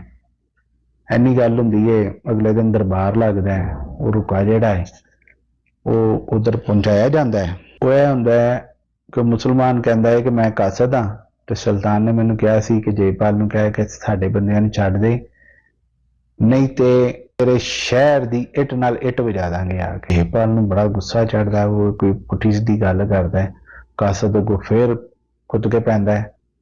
ਲੋ ਜੀ ਹੁਕਮ ਸਾਦਰ ਹੋ ਜਾਂਦਾ ਹੈ ਕਿ ਕਾਸਦ ਦੀ ਧੌਣ ਲਾ ਦਿੱਤੀ ਜਾਏ। ਕਾਸਦ ਕਹਿੰਦਾ ਮੈਂ ਕਾਸਦ ਹਾਂ, ਜਿਹੜੀਆਂ ਰਸਮ ਤੇ ਰਿਵਾਜ ਆ ਰਹੇ ਨੇ ਕਾਸਦ ਨੂੰ ਕੋਈ ਕੁਛ ਕਹਿ ਨਹੀਂ ਸਕਦਾ। ਉਹਨੇ ਕਿਹਾ ਵੇਖੀ ਜਾਏਗੀ ਜੋ ਵੀ ਹੋਏਗਾ। ਉਸ ਦਰਬਾਰ ਦੇ ਵਿੱਚ ਹੀ ਮੁਸਲਮਾਨ ਕਾਸਦ ਜਿਹੜਾ ਹੁੰਦਾ ਉਹਦੀ ਧੌਣ ਲਵਾ ਦਿੱਤੀ ਜਾਂਦੀ ਹੈ। ਹੁਕਮ ਦੇ ਦਿੱਤਾ ਜਾਂਦਾ ਹੈ ਕਿਉਂਕਿ ਸੁਲਤਾਨ ਨੇ ਜੰਗ ਦਾ ਐਲਾਨ ਕਰ ਦਿੱਤਾ ਹੈ ਤੇ ਤਿਆਰੀਆਂ ਫੜ ਲਓ। ਵਜ਼ੀਰ ਆਜ਼ਮ ਕਹਿੰਦਾ ਜੀ ਉਹ ਮੁਸਲਮਾਨ ਜਿਹੜੇ ਨੇ, ਉਹਨੇ ਕਿਹਾ ਜੇ ਜਾਣ ਲੱਗਿਆ ਜਿਹੜਾ ਨਾ ਉਹਨਾਂ ਦਾ ਫੈਸਲਾ ਕਰਾਂਗੇ, ਫਿਲਹਾਲ ਉਹਨਾਂ ਨੂੰ ਨਹੀਂ ਛੇੜਨਾ, ਉਹਨਾਂ ਨੂੰ ਕੈਦ 'ਚ ਹੀ ਰਹਿਣ ਦਿਓ। ਕੁਝ ਦਿਨ ਲੰਘਦੇ ਨੇ, ਉਹ ਜਿਹੜੀ ਕੁੜੀ ਦੀ ਜਾਨ ਮਨਸੂਰ ਨੇ ਬਚਾਈ ਹੁੰਦੀ ਹੈ, ਉਹ ਦੋ ਚਾਰ ਬੰਦਿਆਂ ਨੂੰ, ਦੋ ਚਾਰ ਬੁੱਢੀਆਂ ਨੂੰ ਇਕੱਠਿਆਂ ਕਰਕੇ ਜੇਲ੍ਹ ਖਾਨੇ ਦਾ ਪਤਾ ਲਵਾਉਂਦੀ ਹੈ। ਜਿੱਥੇ ਜੇਲ੍ਹ ਹੁੰਦੀ ਹੈ, ਉਹ ਜੇਲ੍ਹ 'ਚੋਂ ਮੁਸਲਮਾਨਾਂ ਨੂੰ ਭਜਾ ਲੈਂਦੀ। ਵਜ਼ੀਰ ਆਜ਼ਮ ਕੋਲ ਆ ਜਾਂਦੀ ਹੈ, ਲੇਕਿਨ ਉਹ ਰਾਜੇ ਨੂੰ ਖਬਰ ਨਹੀਂ ਦਿੰਦਾ। ਐ ਨਾ ਹੋਵੇ ਕਿ ਰਾਜਾ ਕਿਤੇ ਮੇਰੇ ਉੱਤੇ ਗਰਮ ਹੋ ਜਾਏ। ਲੇਕਿਨ ਉਹ ਸ਼ਹਿਰ ਦੇ ਵਿੱਚ ਗਲੀ ਕੋਨੇ ਹਰ ਜਗ੍ਹਾ ਦੇ ਉੱਤੇ ਜਿਹੜਾ ਹੈ ਨਾ ਸੰਤਰੀ ਭੱਜੇ ਫਿਰਦੇ ਨੇ ਲਾਹੌਰ ਸ਼ਹਿਰ ਦੇ, ਕਿ ਜੀ ਇਹ ਜਿਹੜੇ 50 ਜਣੇ ਨੇ ਇਹਨਾਂ ਨੂੰ ਲੱਭਣਾ ਹੈ, ਇਹ ਕਿੱਥੇ ਲੁਕੇ ਨੇ। ਕੋਈ ਕਹਿੰਦੇ ਨੇ ਕਿ ਵਜ਼ੀਰ ਆਜ਼ਮ ਦੀ ਜਿਹੜੀ ਧੀ ਸੀ ਉਹਨੇ ਆਪਣੇ ਘਰ ਹੀ ਲਗਾਏ ਸਨ ਕਿਸੇ ਕਮਰੇ 'ਚ, ਤੇ ਮੌਕੇ ਦੀ ਤਲਾਸ਼ 'ਚ ਸੀ ਕਿ ਕਿਦੋਂ ਇਹਨਾਂ ਨੂੰ ਇੱਥੋਂ ਕੱਢਾਂ। ਉਹ ਬਜਾਏ ਇਸ ਦੇ ਕੈਦੀਆਂ ਨੂੰ ਕੱਢਦੀ, ਉਹ ਕੈਦੀਆਂ ਦੇ ਨਾਲ ਆਪ ਵੀ ਨਿਕਲ ਗਈ। ਕੁਝ ਹਿੰਦੂ ਵੀ ਨਾਲ ਉਹਨਾਂ ਦੇ ਚਲੇ ਗਏ, ਸ਼ਹਿਰ 'ਚੋਂ ਬਾਹਰ ਨਿਕਲ ਗਏ। ਇਧਰੋਂ ਜਿਹੜਾ ਹੈ ਜਿਹੜੇ ਜਗ੍ਹਾ ਦੇ ਉੱਤੇ ਖੱਤ ਲਿਖੇ ਗਏ, ਕਨੂਜ ਦੂਸਰੀਆਂ ਜਿਹੜੀਆਂ ਹੈਗੀਆਂ ਸੀ ਦੂਜੀਆਂ ਸ਼ਹਿਰਾਂ ਦੇ ਵਿੱਚੋਂ ਵੀ ਲਸ਼ਕਰ ਆ ਲਾਹੌਰ ਆ ਕੇ ਇਕੱਠੇ ਹੋਣਾ ਸ਼ੁਰੂ ਹੋ ਗਏ। ਉਹ ਕੋਈ ਬੰਦੇ ਵਾਹਵਾ ਕੋਈ 2-2.5 ਲੱਖ ਹੋ ਗਏ, ਹਰ ਪਾਸਿਓਂ ਆ ਗਏ। ਫਿਰ ਉਹਨਾਂ ਨੂੰ ਕਿਹਾ ਜੀ ਚਲੋ ਜੀ ਹੁਣ ਪਿਸ਼ੌਰ ਵੱਲ ਕਰੋ ਕੂਚ, ਪਿਸ਼ੌਰ ਵੱਲ ਕਰੋ ਕੂਚ। ਤੇ ਐਤਕੀ ਮੁਸਲਮਾਨਾਂ ਨੂੰ ਤਬਾਹ ਬਰਬਾਦ ਕਰ ਦੇਣਾ, ਉਹਨਾਂ ਨੂੰ ਪਤਾ ਵੀ ਨਾ ਲੱਗੇ ਕਿ ਸਾਡਾ ਲਸ਼ਕਰ ਕਿੰਨਾ ਹੈ। ਬੜੇ ਬੜੇ ਸੂਰਮੇ, ਬੜੇ ਬੜੇ ਜੰਗਜੂ ਜਿਹੜੇ ਨੇ ਹਿੰਦੂਆਂ ਦੇ, ਉਹ ਜਿਹੜੇ ਨੇ ਲਾਹੌਰ ਇਕੱਠੇ ਹੋ ਗਏ। ਸਭ ਤੋਂ ਪਹਿਲੇ ਰਾਜੇ ਨੇ ਕਿਹਾ ਕਿ ਸਭ ਤੋਂ ਪਹਿਲੇ ਜਿਹੜਾ ਨਾ ਜੰਗ ਦਾ ਸਮਾਨ ਇਹ ਪਹਿਲੇ ਅੱਗੇ ਪਹੁੰਚਾਇਆ ਜਾਏ, ਗਰਮ ਕੱਪੜੇ, ਕਿਉਂਕਿ ਪਿਛਲੀ ਵਾਰੀ ਜਦੋਂ ਗਏ ਸਨ ਗਰਮ ਕੱਪੜਿਆਂ ਤੋਂ ਬਗੈਰ ਤੇ ਠਰ ਮਰ ਗਏ ਸਨ। ਐਤਕੀ ਗਰਮ ਕੱਪੜੇ। ਉਸ ਤੋਂ ਬਾਅਦ ਇਹ ਹੁਕਮ ਦਿੱਤਾ ਗਿਆ ਕਿ ਜਦੋਂ ਲਗਵਾਨ ਦੇ ਲਾਗੇ ਚਲੇ ਜਾਓ ਤੇ ਲੱਕੜਾਂ ਜਿੰਨੀਆਂ ਵੱਢ ਸਕਦੇ ਹੋ ਵੱਢ ਕੇ ਤੇ ਉੱਤੇ ਢੇਰਾਂ ਦੇ ਢੇਰ ਲਾ ਦਿਓ। ਐਤਕੀ ਕਿਸੇ ਤਰ੍ਹਾਂ ਦੀ ਜਿਹੜੀ ਇਹ ਕਮੀ ਬੇਸ਼ੀ ਨਹੀਂ ਹੋਣੀ ਚਾਹੀਦੀ। ਲਾਹੌਰ ਸ਼ਹਿਰ 'ਚੋਂ ਲੰਮੀ ਕਤਾਰ ਜਿਹੜੀ ਹੈ ਨਾ ਗੱਡਾਂ ਦੀ, ਹਾਂਜੀ, ਇਹ ਗੱਡ ਪੰਜਾਬ ਦੀ ਰਵਾਇਤੀ ਗੱਡੀ ਹੈ ਜਿਹਦੇ ਪਹੀਏ ਵੀ ਲੱਕੜ ਦੇ ਹੁੰਦੇ ਸਨ। ਕਦੀ ਇਹਦੇ ਅੱਗੇ ਢੱਗੇ ਲਾ ਲੈਂਦੇ ਸਨ, ਕਦੀ ਇਹਦੇ ਅੱਗੇ ਸੰਡੇ ਲਾ ਲੈਂਦੇ ਸਨ, ਕਦੀ ਇਹਦੇ ਅੱਗੇ ਘੋੜੇ ਲਾ ਲੈਂਦੇ ਸਨ, ਕਦੀ ਊਂਟ ਵੀ ਲਾ ਲੈਂਦੇ ਸਨ। ਉਹਨਾਂ ਦੇ ਉੱਤੇ ਜੰਗ ਦਾ ਸਮਾਨ ਜਿਹੜਾ ਤੁਰ ਪੈਂਦਾ ਹੈ, ਪਿਸ਼ੌਰ ਵੱਲ ਮੂੰਹ ਕਰ ਲੈਂਦਾ ਹੈ। 2-3 ਦਿਨ ਦਾ ਜਿਹੜਾ ਹੈ ਨਾ ਦਸਤਿਆਂ ਦੀ ਸੂਰਤ ਵਿੱਚ ਹੈ, ਫੌਜਾਂ ਨਿਕਲਦੀਆਂ ਰਹਿੰਦੀਆਂ ਲਾਹੌਰੋਂ। ਹੁਣ ਮੁਸਲਮਾਨ ਜਿਹੜੇ ਸ਼ਹਿਰੋਂ ਨਿਕਲ ਗਏ ਹੁੰਦੇ ਨੇ, ਉਹ ਇਹਨਾਂ ਦੀ ਸਹੀ ਤਾਦਾਦ ਜਿਹੜੀ ਹੈ ਉਹਦਾ ਪਤਾ ਲਾ ਰਹੇ ਹੁੰਦੇ ਨੇ। ਉਹਨਾਂ ਦੀ ਕੋਸ਼ਿਸ਼ ਹੁੰਦੀ ਹੈ ਕਿਸੇ ਨਾ ਕਿਸੇ ਤਰ੍ਹਾਂ ਜਿਹੜਾ ਵੇ ਇਹਨਾਂ ਤੋਂ ਪਹਿਲੇ ਗਜ਼ਨੀ ਜਾ ਕੇ ਸੁਲਤਾਨ ਨੂੰ ਖਬਰ ਦੇ ਦਿੱਤੀ ਜਾਏ। ਇਹ ਨਾ ਹੋਏ ਕਿ ਸੁਲਤਾਨ ਬੇਖਬਰ ਹੋਏ, ਕਿਉਂਕਿ ਉਹਨਾਂ ਨੂੰ ਜਿਹੜਾ ਕਸਦ ਕਤਲ ਹੋਇਆ ਉਹਦੇ ਬਾਰੇ 'ਚ ਵੀ ਨਹੀਂ ਸੀ ਪਤਾ। ਉਹਨਾਂ ਨੂੰ ਇਹ ਵੀ ਨਹੀਂ ਸੀ ਕਨਫਰਮ ਕਿ ਵਫਦ ਹਿੰਦੂਆਂ ਦਾ ਗਜ਼ਨੀ ਜਾ ਕੇ ਵਾਪਸ ਆ ਗਿਆ ਹੈ। ਸੁਲਤਾਨ ਨੂੰ ਸਾਰੀ ਸੂਰਤ ਹਾਲ ਦਾ ਪਤਾ ਹੈ, ਉਹ ਭੁਲੇਖੇ 'ਚ ਸਨ। ਸੁਲਤਾਨ ਨੇ ਵੀ ਪੂਰੀ ਚੜ੍ਹਾਈ ਕੀਤੀ ਸੀ। ਫੌਜ ਜਿਹੜੀ ਹੈ ਲਗਮਾਨ ਦੇ ਪਹਾੜਾਂ 'ਚ ਚਲੀ ਜਾਂਦੀ ਹੈ ਜੇਪਾਲ ਦੀ, ਅੱਗੇ ਨਾਲੋਂ ਵੀ ਕੋਈ ਕਹਿੰਦਾ 1,00,000 ਬੰਦਾ ਬਹੁਤਾ ਸੀ, ਕੋਈ ਕਹਿੰਦਾ 75,000 ਬੰਦਾ ਬਹੁਤਾ ਸੀ। ਇਹ ਸਾਰੇ ਜਾ ਕੇ ਲਗਮਾਨ ਦੇ ਮੈਦਾਨ ਦੇ ਵਿੱਚ ਜਿੱਥੇ ਮੁਸਲਮਾਨਾਂ ਨੇ ਪਿਛਲੀ ਵਾਰੀ ਜਿਹੜੇ ਕਬਜ਼ੇ ਪਹਿਲੇ ਆ ਕੇ ਕਰ ਲਏ ਸੀ, ਉਹ ਸਾਰੇ ਇਲਾਕੇ ਦੇ ਵਿੱਚ ਜਿਹੜਾ ਹੈ ਨਾ ਫੌਜ ਨੂੰ ਖਿਲਾਰ ਦਿੰਦੇ ਨੇ ਤਾਂ ਕਿ ਪਤਾ ਲੱਗੇ ਕਿ ਬੜਾ ਵੱਡਾ ਜਿਹੜਾ ਹੈ ਨਾ ਹਿੰਦੁਸਤਾਨ ਦਾ ਲਸ਼ਕਰ ਆਇਆ ਤੇ ਐਤਕੀ ਮੁਸਲਮਾਨਾਂ ਦਾ ਕੱਦ ਕਚੂੰਬਰ ਦੇਣਾ। ਕੁਛ ਜਸੂਸਾਂ ਨੂੰ ਜਿਹੜਾ ਗਜ਼ਨੀ ਦੇ ਰਾਹ ਦੇ ਉੱਤੇ ਜੇਪਾਲ ਭੇਜਦਾ ਹੈ। ਉਹਨੂੰ ਜਸੂਸ ਜਿਹੜੇ ਨੇ ਉਹ ਮੁਸਲਮਾਨਾਂ ਦੇ ਲਿਬਾਸ ਦੇ ਵਿੱਚ ਜਾਂਦੇ ਨੇ। ਹੁਣ ਕਿਉਂਕਿ ਪਹਾੜੀ ਟੇਕਰੀਆਂ ਸਨ, ਪਹਾੜੀ ਗੁਜ਼ਰਗਾਵਾਂ, ਉਹਦੇ ਵਿੱਚ ਇੰਨਾ ਕੋਈ ਅੰਦਾਜ਼ਾ ਨਹੀਂ ਸੀ ਹੁੰਦਾ। ਤੇ ਜਸੂਸਾਂ ਨੇ ਵੇਖ ਲਿਆ ਮੁਸਲਮਾਨਾਂ ਨੂੰ ਦੂਰੋਂ ਆਉਂਦੇ ਹਨ, ਉਹ ਵੇਖ ਕੇ ਪਰੇਸ਼ਾਨ ਹੋ ਗਏ। ਉੱਥੇ ਵੇਖਦੇ ਰਹੇ ਕਿ ਇਹਨਾਂ ਕਿਧਰ ਇਕੱਠੇ ਹੋਣ, ਇਹਨਾਂ ਨੂੰ ਵੇਖੀਏ। ਜਦੋਂ ਉਹਨਾਂ ਨੇ ਵੇਖਿਆ ਕਿ ਹਰ ਪਾਸੇ ਮੁਸਲਮਾਨ ਹੀ ਮੁਸਲਮਾਨ ਨਿਕਲੀ ਆਣ ਡਏ ਨੇ, ਪਹਾੜਾਂ ਨੂੰ ਇੰਝ ਟੱਪਦੇ ਚੜ੍ਹਦੇ ਨਾਰੇ ਮਾਰਦੇ ਤੁਰੇ ਆਣ ਡਏ ਨੇ, ਘੋੜਿਆਂ ਤੇ ਵੀ ਤੇ ਪੈਦਲ ਵੀ। ਉੱਥੋਂ ਪਿਛਲੇ ਪੈਰੀ ਦੌੜ ਲਾਉਂਦੇ ਨੇ, ਆ ਕੇ ਰਾਜੇ ਨੂੰ ਕਹਿੰਦੇ ਨੇ ਕਿ ਰਾਜਾ ਮੁਸਲਮਾਨਾਂ ਦਾ ਬੜਾ ਵੱਡਾ ਲਸ਼ਕਰ ਹੈ। ਉਹਨੇ ਪੁੱਛਿਆ ਤਾਦਾਦ ਉਹਨਾਂ ਦੀ ਕਿੰਨੀ ਸੀ ਭਾਈ? ਕਹਿੰਦਾ ਤਾਦਾਦ ਦਾ ਸਾਨੂੰ ਨਹੀਂ ਪਤਾ, ਲੇਕਿਨ ਬਹੁਤ ਜ਼ਿਆਦਾ। ਜਿਹੜੇ ਪਹਾੜ ਦੇ ਪਰਲੇ ਪਾਸੇ ਵੇਖੋ ਜੀ ਮੁਸਲਮਾਨ, ਸੱਜੇ ਵੇਖੋ ਮੁਸਲਮਾਨ, ਜਿੱਧਰ ਵੇਖੋ ਮੁਸਲਮਾਨ ਹੀ ਮੁਸਲਮਾਨ। ਅਸੀਂ ਤੇ ਉੱਥੋਂ ਇਸ ਲਈ ਦੌੜ ਕੇ ਵਾਪਸ ਆ ਗਏ ਹਾਂ ਤਾਂ ਕਿ ਤੁਹਾਨੂੰ ਬਰ ਵਕਤ ਇਤਲਾਹ ਕਰ ਦਿੱਤੀ ਜਾਏ। ਹੁਣ ਜੇਪਾਲ ਕਿਉਂਕਿ ਪਹਿਲੇ ਪਿਛਲੀ ਜੰਗ ਆ ਰਿਹਾ ਸੀ, ਬੜਾ ਸਿਆਣਾ ਸੀ, ਉਹਨੇ ਕਿਹਾ ਜੀ ਇਹ ਜਿਹੜਾ ਨਾ ਐਤਕੀ ਕਿਸੇ ਤਰ੍ਹਾਂ ਦੀ ਕੋਈ ਗਲਤੀ ਨਹੀਂ ਹੋਣੀ ਚਾਹੀਦੀ। ਜਿੰਨੀਆਂ ਟਿਕਰੀਆਂ ਸਨ, ਜਿੰਨੇ ਵਿੱਚ ਟੀਲੇ ਸਨ ਲਗਮਾਨ ਦੇ ਪਹਾੜਾਂ ਦੇ ਵਿੱਚ, ਜਿੰਨੀਆਂ ਕੋਈ ਛੋਟੀਆਂ ਗੁਜ਼ਰਗਾਵਾਂ ਸਨ, ਉਹਨਾਂ ਸਾਰੀਆਂ ਦੇ ਉੱਤੇ ਜਿਹੜੇ ਨਾ ਹਿੰਦੂ ਲਸ਼ਕਰ ਨੇ ਕਬਜ਼ੇ ਕਰ ਲਏ ਸੀ। ਹੁਣ ਅਗਲੇ ਦਿਨ ਜਿਹੜਾ ਵੇ ਮਗਰਬ ਦਾ ਟਾਈਮ ਹੋਇਆ ਤੇ ਗਜ਼ਨੀ ਵਾਲੇ ਪਾਸਿਓਂ ਜਿਹੜਾ ਵੇ ਲਗਮਾਨ ਵਾਲੀ ਸਾਈਡ ਤੇ ਕੁਛ ਘੋੜਸਵਾਰ ਨਮੂਦਾਰ ਹੋਏ। ਘੋੜਸਵਾਰ ਜਦੋਂ ਮੈਦਾਨ ਦੇ ਵਿੱਚ ਨਮੂਦਾਰ ਹੋਏ, ਕੋਈ ਕਹਿੰਦੇ ਨੇ ਮਗਰਬ ਦਾ ਟਾਈਮ ਸੀ, ਕੋਈ ਕਹਿੰਦੇ ਨੇ ਅਸਰ ਦਾ ਟਾਈਮ ਸੀ, ਜਿਹੜਾ ਹਰ ਪਾਸ ਉਹਨਾਂ ਨੇ ਵੇਖ ਕੇ ਪਰੇਸ਼ਾਨ ਹੋਏ। ਇੱਧਰੋਂ ਮੁਸਲਮਾਨ ਲਸ਼ਕਰ ਜਿਹੜਾ ਹੌਲੀ ਹੌਲੀ ਜਿਹੜਾ ਦਰੇ ਚੋਂ ਨਿਕਲ ਕੇ ਮੈਦਾਨ ਦੇ ਵਿੱਚ ਜਿਹੜਾ ਵੇ ਇਕੱਠਾ ਹੋਈ ਜਾ ਰਿਹਾ ਸੀ। ਜਿਹੜਾ ਹੌਲੀ ਹੌਲੀ ਮੁਸਲਮਾਨ ਵੀ ਆਉਂਦੇ ਜਾ ਰਹੇ ਸਨ। ਆਉਂਦੇ ਹੀ ਜਿਹੜਾ ਉਹਨਾਂ ਨੂੰ ਹੁਕਮ ਕਿਹਾ ਸੀ ਕਿ ਖਿਲਾਰ ਕੇ ਜਿਹੜਾ ਨਾ ਤੁਸੀਂ ਖਿੱਲਰ ਕੇ ਆਪਣੇ ਖੈਮੇ ਲੈਣੇ ਨੇ ਤੇ ਖੈਮੇ ਗਰਮ ਰੱਖਣੇ ਨੇ, ਕਿਉਂਕਿ ਮੌਸਮ ਜਿਹੜਾ ਲਗਮਾਨ ਦਾ ਉਹਨਾਂ ਦਿਨਾਂ ਦੇ ਵਿੱਚ ਠੰਡਾ ਹੁੰਦਾ ਸੀ। ਪਹਾੜਾਂ ਦੀਆਂ ਚੋਟੀਆਂ ਦੇ ਉੱਤੇ ਬਰਫ਼ ਪਈ ਹੁੰਦੀ ਸੀ, ਠੰਡੀਆਂ ਹਵਾਵਾਂ ਚੱਲਦੀਆਂ ਸੀ ਤੇ ਗਰਮ ਕਰਨ ਦਾ ਇਸ ਲਈ ਸੁਲਤਾਨ ਨੇ ਹੁਕਮ ਦਿੱਤਾ ਹੈ ਨਾ ਹੋਏ ਕਿ ਕੋਈ ਸਿਪਾਹੀ ਜਿਹੜਾ ਵੇ, ਕੋਈ ਮੁਸਲਮਾਨ ਜਿਹੜਾ ਬਿਮਾਰ ਹੋ ਜਾਏ ਠੰਡ ਦੀ ਸ਼ਿੱਦਤ ਨਾਲ। ਹੁਣ ਚਾਨਣੀ ਰਾਤ ਸੀ, ਚਾਨਣੀ ਰਾਤ 'ਚ ਸਾਰੀ ਰਾਤ ਮੁਸਲਮਾਨ ਜਿਹੜੇ ਨੇ ਉਹ ਖੈਮੇ ਲਾਉਂਦੇ ਰਹੇ। ਕੋਈ ਖਾਣਾ ਬਣਾਉਣ ਵਾਲੇ ਖਾਣਾ ਬਣਾਉਂਦੇ ਰਹੇ। ਕੁਛ ਲੋਕਾਂ ਨੂੰ ਜਿਹੜਾ ਹੈ ਲਸ਼ਕਰ ਦੇ ਤਹਫ਼ੁਜ਼ ਵਾਸਤੇ ਮੁਕਰਰ ਕੀਤਾ ਗਿਆ। ਉਧਰੋਂ ਜਦੋਂ ਜੇਪਾਲ ਦੂਰੋਂ ਖਲੋ ਕੇ ਵੇਖਣ ਡਿਆ ਸੀ, ਉਹਦੇ ਸਲਾਰ ਨੇ ਕਿਹਾ ਹੈ ਹਜੇ ਖਿਲਰੇ ਖੁਲਰੇ ਨੇ ਤੇ ਇਹਨਾਂ ਤੇ ਹੁਣੇ ਹਮਲਾ ਕਰੀਏ। ਜੇਪਾਲ ਕਹਿੰਦਾ ਨਹੀਂ, ਇਸ ਤਰ੍ਹਾਂ ਇਹਨਾਂ ਨੇ ਦੌੜ ਜਾਣਾ ਰਾਤ ਦੇ ਨੇੜੇ 'ਚ, ਇਹਨਾਂ ਨੂੰ ਦਿਨ ਦੇ ਚਾਨਣ ਵਿੱਚ ਜਿਹੜਾ ਹੈ ਨਾ ਫੰਡ ਚਾੜਾਂਗੇ, ਇਹਨਾਂ ਨੂੰ ਛੱਡਣਾ ਕਿਸੇ ਨੂੰ ਨਹੀਂ ਹੈ। ਸਵੇਰ ਹੋ ਗਈ, ਸਵੇਰ ਤੋਂ ਪਹਿਲੇ ਮੁਸਲਮਾਨਾਂ ਨੇ ਵਜ਼ੂ ਸ਼ੁਰੂ ਕੀਤੇ, ਨਮਾਜ਼ ਪੜ੍ਹੀ। ਸੁਲਤਾਨ ਨੇ ਖਿਤਾਬ ਕੀਤਾ। ਸੁਲਤਾਨ ਨੇ ਖਿਤਾਬ 'ਚ ਕਿਹਾ ਨਾ ਕਿ ਜਿਹੜੇ ਇਹਨਾਂ ਨੇ ਸਾਡੇ ਭਰਾ ਕਤਲ ਕੀਤੇ ਨੇ, ਸਾਡੇ ਪੁੱਤਰ ਜਿਹੜੇ ਕਤਲ ਕੀਤੇ ਨੇ, ਉਹਨਾਂ ਦਾ ਅਸੀਂ ਇਹਨਾਂ ਕੋਲੋਂ ਬਦਲਾ ਲੈਣਾ ਹੈ। ਕਿਉਂਕਿ ਸੁਲਤਾਨ ਨੂੰ ਵੀ ਸਹੀ ਸੂਰਤ ਹਾਲ ਦਾ ਨਹੀਂ ਸੀ ਪਤਾ ਕਿ ਮੁਸਲਮਾਨ ਜਿਹੜੇ ਗਏ ਸਨ ਜ਼ਰੇ ਤਵਾਨ ਲੈਣ, ਉਹਨਾਂ ਨੂੰ ਕਤਲ ਨਹੀਂ ਕੀਤਾ ਗਿਆ, ਬਲਕਿ ਉਹਨਾਂ ਨੂੰ ਜਿਹੜਾ ਹੈ ਕੈਦ ਕਰ ਲਿਆ ਗਿਆ ਤੇ ਉਹ ਕੈਦ 'ਚੋਂ ਛੁੱਟ ਵੀ ਗਏ ਨੇ। ਇਹ ਵੀ ਸੁਲਤਾਨ ਨੂੰ ਨਹੀਂ ਸੀ ਪਤਾ। ਰਸਾਲੇ ਵੀ ਉਹਨਾਂ ਨੂੰ ਕਿਹਾ ਜਾਂਦਾ, ਰਸਾਲੇ ਤਿਆਰ ਹੋ ਗਏ। ਸੁਲਤਾਨ ਨੇ ਕਿਹਾ ਕਿ ਹਾਂਜੀ ਤਿਆਰ ਹੋ, ਉਹਨਾਂ ਨੇ ਕਿਹਾ ਹਾਂਜੀ ਤਿਆਰ ਹਾਂ ਜੀ। ਲਸ਼ਕਰ ਬੜਾ ਵੱਡਾ ਜੀ, ਉਹਨਾਂ ਨੇ ਕਿਹਾ ਇਹਨਾਂ ਨੂੰ ਫਨਾਹੋ ਤਬਾਹੋ ਬਰਬਾਦ ਕਰ ਦਾਂਗੇ। ਹੁਣ ਇਹੀ ਗੱਲ ਹੋਈ। ਹੁਣ ਗੱਲ ਇਸ ਤਰ੍ਹਾਂ ਹੋਈ ਕਿ ਸੁਲਤਾਨ ਨੇ ਸਲਾਹ ਬਣਾਈ ਕਿ ਮੈਂ ਯਕਦਮ ਪੂਰੇ ਲਸ਼ਕਰ ਨੂੰ ਜੰਗ 'ਚ ਨਹੀਂ ਵਾੜਨਾ। ਬੜੀ ਵੱਡੀ ਚਾਲ ਦੁਨੀਆ ਦੇ ਜੰਗ ਦੇ ਵਿੱਚ ਅੱਜ ਤੱਕ ਕਿਸੇ ਨੇ ਇਹ ਜੰਗੀ ਚਾਲ ਨਹੀਂ ਸੀ ਚੱਲੀ ਜਿਹੜੀ ਸੁਲਤਾਨ ਸਬੁਕਤਗੀਨ ਜਿਹੜਾ ਇੱਥੇ ਚੱਲ ਗਿਆ।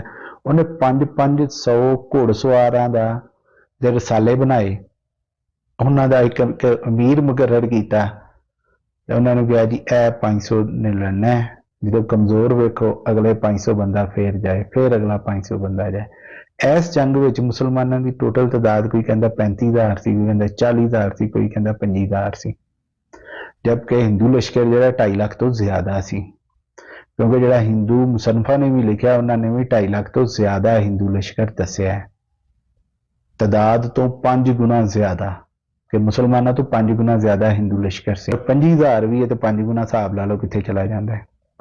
ਅਗਰ 40,000 ਮੁਸਲਮਾਨ ਸਨ ਤੇ ਉਹਦਾ 5 ਗੁਣਾ ਕਿੱਥੇ ਚਲਾ ਜਾਂਦਾ, 2 ਲੱਖ। ਅਗਰ 50,000 ਸਨ ਉਹਦਾ 5 ਗੁਣਾ ਚਲਾ ਗਿਆ 2.5 ਲੱਖ। ਇਹ ਜੀ ਲਸ਼ਕਰ ਦੀ ਸੂਰਤ ਹਾਲ ਸੀ। ਇਧਰੋਂ ਮੁਸਲਮਾਨ ਜਿਹੜੇ ਨੇ ਉਹਨਾਂ ਨੂੰ ਗੁੱਸਾ ਹੀ ਬੜਾ ਸੀ। ਹੁਣ ਸੁਲਤਾਨ ਦਾ ਜਿਹੜਾ ਬੇਟਾ ਏ ਉਹਨੇ ਅਗਾਂਹ ਵੱਧ ਕੇ ਕਿਹਾ, ਉਹਨੇ ਕਿਹਾ ਬਹਾਦੁਰ ਮੈਨੂੰ ਭੇਜੋ, ਪਹਿਲਾ ਹਮਲਾ ਜਾ ਕੇ ਅੱਜ ਮੈਂ ਕਰ, ਮੈਨੂੰ ਇਜਾਜ਼ਤ ਦਵੋ। ਇੱਕ ਹੋਰ ਆਇਆ, ਉਹਨੇ ਕਿਹਾ ਜੀ ਮੈਨੂੰ ਇਜਾਜ਼ਤ ਦਵੋ ਜੀ। ਸੁਲਤਾਨ ਨੇ ਆਪਣੇ ਬੇਟੇ ਨੂੰ ਕਿਹਾ ਜੀ ਪੁੱਤਰ ਪਹਿਲਾ ਹਮਲਾ ਤੂੰ ਕਰ ਲਈ, ਤੂੰ ਜ਼ਿੱਦ ਨਾ ਕਰ, ਤੂੰ ਹੀ ਕਰ ਲਈ, ਆਪਣੇ ਰਸਾਲੇ ਨੂੰ ਤਿਆਰ ਕਰ ਲਓ। ਨਮਾਜ਼ ਤੋਂ ਫਾਰਗ ਹੋ ਕੇ ਜਿਹੜਾ ਮੁਸਲਮਾਨਾਂ ਨੂੰ ਤਿਆਰੀ ਦਾ ਹੁਕਮ ਦੇ ਦਿੱਤਾ। ਸਾਰਿਆਂ ਨੇ ਆਪਣੇ ਜੰਗੀ ਹਥਿਆਰ, ਕਿਸੇ ਨੇ ਤਲਵਾਰ ਚੁੱਕੀ, ਕਿਸੇ ਨੇ ਤੀਰ ਕਮਾਨ ਚੁੱਕਿਆ, ਕਿਸੇ ਨੇ ਬਰਛੀ ਚੁੱਕੀ, ਜੋ ਜਿਹਦੇ ਹੱਥ ਆਇਆ ਉਹਨੇ ਚੁੱਕ ਲਿਆ, ਜੋ ਜਿਹਦਾ ਜ਼ਾਰ ਸੀ। ਇਹਦਿਆਂ ਵੇਖਦਿਆਂ ਮੁਸਲਮਾਨ ਲਸ਼ਕਰ ਜਿਹੜਾ ਸਾਰੇ ਦਾ ਸਾਰਾ ਜੰਗ ਦੀ ਪੋਜੀਸ਼ਨ 'ਚ ਆ ਗਿਆ, ਹਾਂਜੀ ਜੰਗੀ ਹਾਲਤ 'ਚ ਆ ਗਿਆ। ਸੁਲਤਾਨ ਨੇ 3 ਹਿੱਸਿਆਂ 'ਚ ਆਪਣੇ ਲਸ਼ਕਰ ਨੂੰ ਕੀਤਾ, ਸੱਜੇ ਹੱਥ ਵਾਲਾ, ਖੱਬੇ ਹੱਥ ਵਾਲਾ ਤੇ ਦਰਮਿਆਨ ਵਾਲਾ, ਜਿਹਨੂੰ ਦਿਲ ਕਿਹਾ ਜਾਂਦਾ, ਕਲਬ ਕਿਹਾ ਜਾਂਦਾ ਅਰਬੀ 'ਚ।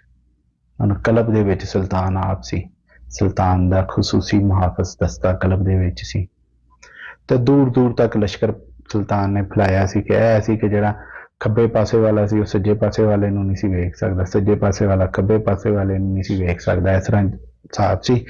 ਉਧਰ ਜਿਹੜਾ ਹਿੰਦੂ ਲਸ਼ਕਰ ਉਹਦੇ ਵਿੱਚ ਵੀ ਉਹਨਾਂ ਨੇ ਸਵੇਰੇ ਸਵੇਰੇ ਉੱਠ ਕੇ ਆਪਣੀਆਂ ਤਿਆਰੀਆਂ ਸ਼ਿਆਰੀਆਂ ਕੀਤੀਆਂ, ਪੂਜਾ ਪਾਠ ਕੀਤੀ, ਕਿਸੇ ਨੇ ਸ਼ੰਖ ਵਜਾਇਆ, ਕਿਸੇ ਨੇ ਟੱਲ ਖੜਕਾਇਆ, ਕਿਸੇ ਨੇ ਕੁਛ ਕੀਤਾ, ਕਿਸੇ ਨੇ ਇਸ਼ਨਾਨ ਕੀਤਾ, ਕਿਸੇ ਨੇ ਜੋ ਜੋ ਉਹਨਾਂ ਦੇ ਹੈ ਸੀ ਉਹਨਾਂ ਨੇ ਉਹਨਾਂ ਦੀਆਂ ਪੂਜਾ ਕੀਤੀਆਂ, ਤਿਆਰ ਹੋ ਗਏ।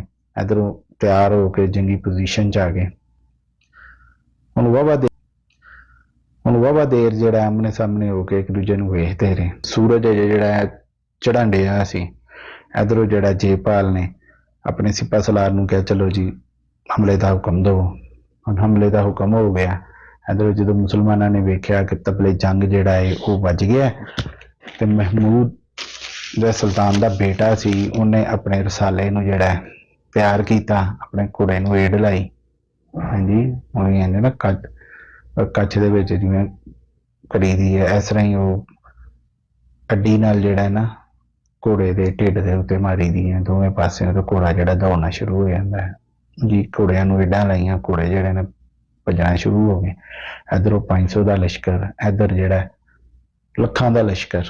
ਜਦੋਂ ਉਹਨਾਂ ਨੇ ਵੇਖਿਆ ਕਿ ਥੋੜੇ ਜਿਹੇ ਬੰਦੇ ਆਣ ਰਹੇ ਨੇ, ਇਹਨਾਂ ਦੇ ਹੱਥ 'ਚ ਝੰਡਾ ਹੋ ਸਕਦਾ ਸੁਲ੍ਹਾ ਕਰਨ ਆਣ ਰਹੇ ਨੇ।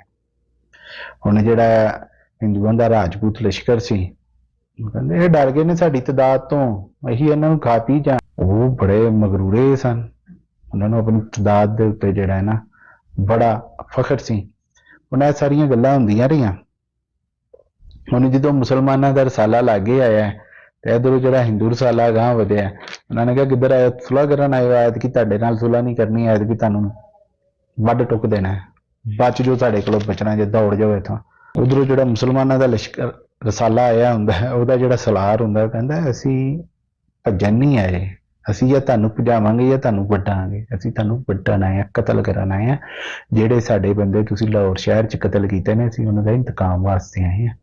ਅਸੀਂ ਮਰ ਜਾਵਾਂਗੇ ਲੇਕਿਨ ਮੈਦਾਨ ਛੱਡ ਕੇ ਨਹੀਂ ਦੌੜਾਂਗੇ। ਐਨੀ ਜੀ ਗੱਲ ਹੁੰਦੀ, ਬਹਿਸੋ ਤਕਰਾਰ ਹੁੰਦੀ ਹੈ। ਲਓ ਜੀ, ਤਲਵਾਰਾਂ ਨਿਕਲ ਜਾਂਦੀਆਂ, ਇੱਕ ਦੂਜੇ ਤੇ ਹਮਲਾ ਹੋਣਾ ਸ਼ੁਰੂ ਹੋ ਜਾਂਦਾ ਹੈ। ਹਮਲਾ ਐਡਾ ਜ਼ਬਰਦਸਤ ਮੁਸਲਮਾਨਾਂ ਦਾ ਹੁੰਦਾ ਹੈ ਕਿ ਹਿੰਦੂ ਜਿਹੜੀ ਟੁਕੜੀ, ਜਿਹੜੀ ਰਸਾਲਾ ਜਿਹੜਾ ਉਹਨਾਂ ਦੇ ਸਾਹਮਣੇ ਹੁੰਦਾ ਹੈ, ਉਹ ਬੇਬਸ ਹੋ ਜਾਂਦੇ ਨੇ। ਹੁਣ ਇਧਰੋਂ ਤੇ ਪਿੱਛੋਂ ਜਿਹੜਾ ਟਿੱਡੀ ਦਾ ਲਸ਼ਕਰ ਜਿਹੜਾ ਸੀ ਜੇਪਾਲ ਦਾ, ਉਹ ਉਹਨਾਂ ਵੱਲ ਵਧੀ ਜਾਂਦਾ ਹੈ। ਉਹ ਹਲਾ 4-4 ਦੀਆਂ ਟੋਲੀਆਂ ਦੇ ਵਿੱਚ 500 ਬੰਦਾ 4-4 ਦੀਆਂ ਟੋਲੀਆਂ ਦੇ ਵਿੱਚ ਜਿਹੜਾ ਨਾ ਘੋੜਿਆਂ ਦੇ ਉੱਤੇ ਇਹਨਾਂ ਨੂੰ ਕਿਸੇ ਦੀ ਧੌਣ ਵੱਢਣ ਦੇ ਨੇ, ਕਿਸੇ ਦੀ ਬਾਂਹ, ਕਿਸੇ ਦੀ ਢਿੱਡ, ਕਿਸੇ ਦਾ ਸਿਰ ਹੀ ਪਾੜੀ ਜਾ ਰਹੇ ਨੇ, ਦੋ ਹਿੱਸੇ ਕਰੀ ਜਾ ਰਹੇ ਨੇ, ਮਾਰ ਤਲਵਾਰਾਂ। ਬੜਾ ਖੂਨ ਰੇਜ਼ੀ ਜਿਹੜੀ ਇਹ ਜੰਗ ਦੇ ਵਿੱਚ ਹੁੰਦੀ ਹੈ, ਜੰਗ ਹੁੰਦੀ ਰਹਿੰਦੀ ਹੈ। ਹੁਣ ਇੱਕ ਟਾਈਮ ਇਹ ਆਉਂਦਾ ਹੈ, ਜੇਪਾਲ ਸਿਆਣ ਲੈਂਦਾ, ਉਹ ਕਹਿੰਦਾ ਵੀ ਸੁਲਤਾਨ ਦਾ ਮੁੰਡਾ ਜੀ, ਆਪਣੇ ਨੂੰ ਕਹਿੰਦਾ ਸਲਾਰ ਨੂੰ, ਕਹਿੰਦਾ ਭੇਜ ਕੋਈ ਟੁਕੜੀ, ਭੇਜ ਰਸਾਲਾ ਭੇਜ, ਇਹਨੂੰ ਜਾਂ ਗ੍ਰਿਫਤਾਰ ਕਰੋ ਜਾਂ ਇਹਨੂੰ ਮਾਰ ਦੋ, ਕੋਸ਼ਿਸ਼ ਕਰੋ ਗ੍ਰਿਫਤਾਰ ਹੋ ਜਾਏ। ਅਗਰ ਗ੍ਰਿਫਤਾਰ ਹੋ ਗਿਆ ਤੇ ਅਸੀਂ ਸੁਲਤਾਨ ਕੋਲੋਂ ਆਪਣੀਆਂ ਸ਼ਰਤਾਂ ਬਣਾ ਕੇ ਗਦਨੀ ਸ਼ਜ਼ਨੀ ਇਹ ਉਹ ਕੰਧਾਰ ਸ਼ੰਧਾਰੀਏ ਸਾਰੇ ਇਲਾਕੇ ਲੈ ਕੇ ਤੇ ਸਕੂਨ ਨਾਲ ਫਤਿਹ ਹੋ ਕੇ ਲਾਹੌਰ ਜਾਵਾਂਗੇ। ਉਹ ਭਾਈ ਜੀ ਇੱਧਰੋਂ ਲਸ਼ਕਰ ਭੇਜਦਾ ਹੈ, 5000 ਘੋੜਸਵਾਰਾਂ ਦਾ ਜਿਹੜਾ ਹੈ ਨਾ ਦਸਤਾ ਭੇਜਦਾ ਹੈ। ਅੱਗੇ ਕਿੰਨੇ ਨੇ? 500, ਜਿਨ੍ਹਾਂ ਦੇ ਵਿੱਚੋਂ ਕਈ ਸ਼ਹੀਦ ਹੋ ਗਏ ਨੇ ਤੇ ਬਾਕੀ ਲੜਨ ਰਹੇ ਨੇ। ਜਦੋਂ ਇਹਦੇ 500 ਬੰਦਿਆਂ ਦਾ ਜਿਹੜਾ ਘੋੜਸਵਾਰਾਂ ਦਾ ਦਸਤਾ ਜਿਹੜਾ 5000 ਘੋੜਸਵਾਰਾਂ ਦਾ, ਹਿੰਦੂ ਘੋੜਸਵਾਰਾਂ ਦਾ ਜਿਹੜਾ ਦਸਤਾ ਹੈ, ਉਹ ਵੇਖਦੇ ਨੇ ਜੰਗ ਵੱਲ ਜਿਹੜਾ ਨਾ ਘੁੰਮ ਕੇ ਆ ਰਿਹਾ, ਯਾਨੀ ਕਿ ਇਹਨਾਂ ਨੇ ਉਹਨਾਂ ਨੂੰ ਦਾਇਰੇ 'ਚ ਲੈ ਕੇ ਮਾਰਨਾ ਮੁਸਲਮਾਨਾਂ ਦੇ ਸਵਾਰਾਂ ਨੂੰ। ਸੁਲਤਾਨ ਵੀ ਵੇਖ ਰਿਹਾ ਹੁੰਦਾ, ਜਦੋਂ ਵੇਖਦਾ ਇੱਧਰੋਂ ਆ ਰਹੇ ਨੂੰ ਅਗਲੀ ਟੁਕੜੀ ਭੇਜ ਦਿੰਦਾ 500 ਦੀ। ਪਿਛਲੇ ਪਾਸਿਓਂ ਆ ਕੇ ਜਿਹੜਾ ਵੇ ਹਮਲਾ ਕਰਨ ਦੀ ਕੋਸ਼ਿਸ਼ ਕਰਦੇ ਨੇ, ਲੇਕਿਨ ਪਿੱਛੋਂ ਹੀ ਮੁਸਲਮਾਨ ਨਾਰੇ ਲਾਉਂਦੇ ਘੋੜਿਆਂ ਦੇ ਉੱਤੇ, ਪਿੱਛੋਂ ਉਹਨਾਂ ਦੇ ਉਧਰ ਪੈ ਜਾਂਦੇ ਨੇ।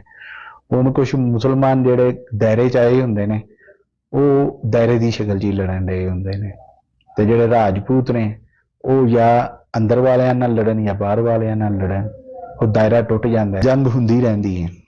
500 ਹੋਰ ਘੋੜਸਵਾਰ ਆ ਗਏ, 500 ਹੋਰ ਆ ਗਏ। ਲਿਖਣ ਵਾਲੇ ਲਿਖਦੇ ਨੇ ਕਿ ਸੁਲਤਾਨ ਨੇ ਇਹ ਜਿਹੜੀ 500 ਦੀਆਂ ਟੁਕੜੀਆਂ ਰਸਾਲੇ ਬਣਾਏ ਸੀ, ਇਹ ਦੁਨੀਆ ਦੀ ਵਾਹਦ ਜੰਗ ਸੀ ਕਿ ਆਪਣੇ ਤੋਂ ਐਡੀ ਵੱਡੇ ਲਸ਼ਕਰ ਦੇ ਵਿੱਚ ਸਿਰਫ 500 ਦੇ ਬੰਦਿਆਂ ਨਾਲ ਜਿਹੜਾ ਹੈ ਨਾ, ਉਹਨਾਂ ਨੂੰ ਇੰਨੀਆਂ ਕਾਰੀਆਂ ਜ਼ਰਬਾਂ ਲਾਈਆਂ ਸੁਲਤਾਨ ਨੇ ਕਿ ਸਾਰੀ ਦਿਹਾੜੀ ਦੇ ਵਿੱਚ ਬੇਤਹਾਸ਼ਾ ਜਿਹੜਾ ਹਿੰਦੂ ਲਸ਼ਕਰ ਹੈ, ਉਹਦੇ ਫੌਜੀ ਜਿਹੜੇ ਨੇ ਉਹ ਵੱਢੇ ਗਏ, ਟੁੱਕੇ ਗਏ, ਜ਼ਖਮੀ ਹੋਏ, ਜਦਕਿ ਮੁਸਲਮਾਨਾਂ ਦੀ ਤਾਦਾਦ ਬਹੁਤ ਘੱਟ ਸੀ। ਮਗਰਬ ਦਾ ਟਾਈਮ ਹੋਇਆ, ਉਧਰ ਮਗਰਬ ਦਾ ਟਾਈਮ ਹੋਇਆ, ਢੋਲ ਵੱਜ ਗਏ। ਇੱਕ ਕਾਨੂੰਨ ਸੀ ਉਸ ਜ਼ਮਾਨੇ ਦਾ ਕਿ ਰਾਤ ਦੇ ਟਾਈਮ ਜੰਗ ਨਹੀਂ ਹੋਣੀ। ਜਦੋਂ ਢੋਲ ਵੱਜ ਗਿਆ ਇਹਦਾ ਮਤਲਬ ਹੈ ਕਿ ਵਾਪਸ ਆ ਜਾਓ, ਆਪਣੇ ਆਪਣੇ ਖੈਮਿਆਂ 'ਚ ਚਲੇ ਗਏ। ਇੱਧਰੋਂ ਜਿਹੜਾ ਆਪਣੇ ਜ਼ਖਮੀਆਂ ਨੂੰ ਹਿੰਦੂ ਚੁੱਕਣ ਵਾਸਤੇ ਆ ਗਏ, ਉਧਰੋਂ ਮੁਸਲਮਾਨ ਆਪਣੇ ਜ਼ਖਮੀਆਂ ਨੂੰ ਚੁੱਕਣ ਵਾਸਤੇ ਆ ਗਏ, ਲੇਕਿਨ ਮੁਸਲਮਾਨਾਂ ਦੇ ਜ਼ਖਮੀ ਜ਼ਿਆਦਾ ਸਨ। ਪਿਛਲੀ ਜੰਗ ਦੀ ਤਾਦਾਦ ਵਿੱਚ ਇਸ ਦਫਾ ਮੁਸਲਮਾਨ ਜ਼ਖਮੀਆਂ ਤੇ ਸ਼ਹੀਦਾਂ ਦੀ ਤਾਦਾਦ ਜ਼ਿਆਦਾ ਸੀ, ਜਦਕਿ ਹਿੰਦੂਆਂ ਦੀ ਬਹੁਤ ਹੀ ਜ਼ਿਆਦਾ ਸੀ। ਹੁਣ ਸਾਰੇ ਜਿਹੜੇ ਨੇ ਨਹਾਉਂਦੇ ਧੋਂਦੇ ਨੇ, ਜਾ ਕੇ ਸਫਾਈ ਸੁਥਰਾਈ ਕਰਦੇ ਨੇ, ਜਿਹੜੇ ਖੂਨ ਦੇ ਚਿੱਟੇ ਹੁੰਦੇ ਨੇ ਉਹ ਵੀ ਧੋ ਧਾ ਲੈਂਦੇ ਨੇ।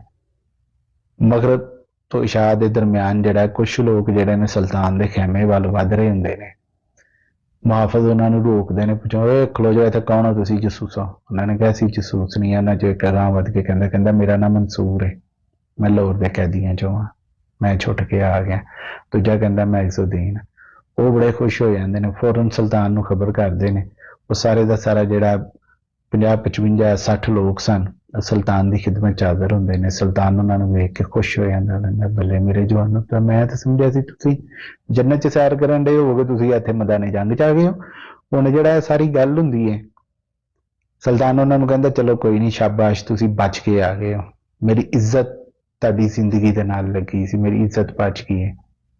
वो भी दूरों बह के जिहड़ा ना पहाड़ां तो जंग का सारा हालात वेख रहे हुंदे ने, लेकिन की है क्योंकि ऐदकी जिन्नियां टिकरियां सन उन्हां सारियां दे उत्ते जयपाल दे फौजी सन।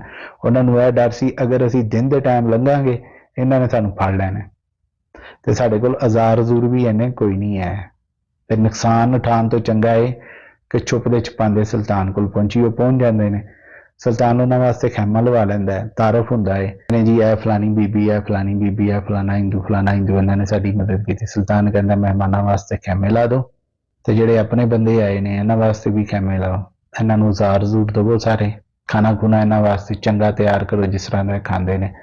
लो जी यह गल हो जाती है, रात पै जाती है, मुसलमान खैमे अपनियां दे विच वड़ जांदे ने, पहरेदार पहरेदारियां ते लग जांदे ने। जसूस जिहड़े ने हिंदू लश्कर च जसूसी कर रहे हुंदे ने, इधर हिंदुआं दे जिहड़े जसूस ने मुसलमान लश्कर च कोई एक अद्धा जसूसी करन डिया हुंदा कि की सूरत हाल है।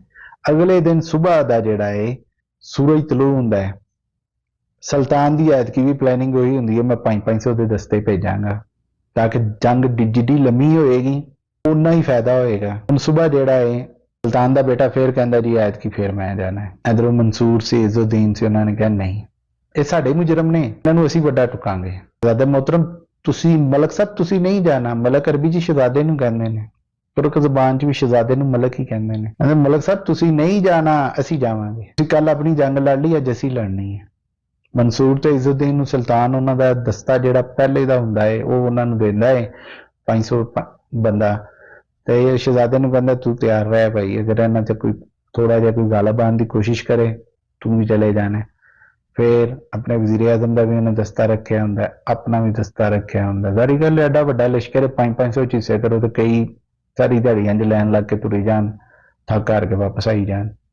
लेकिन मुसलमान सन थक हार के नहीं, ये तो कतल होके आंदे ने, शहीद होके आंदे ने, या मारते ने या मरते ने, यही इन्हां दा मिशन सी। उन्हें सारे मामला तय हो गए जी, मामला जंग के तय हुए। सवेरे फजर की नमाज पढ़ पुढ़ के फौजां फिर लग गई, आमने सामने हो गई, दूर दूर तक जिथे जिथे तक नजर जाए लश्कर ही लश्कर।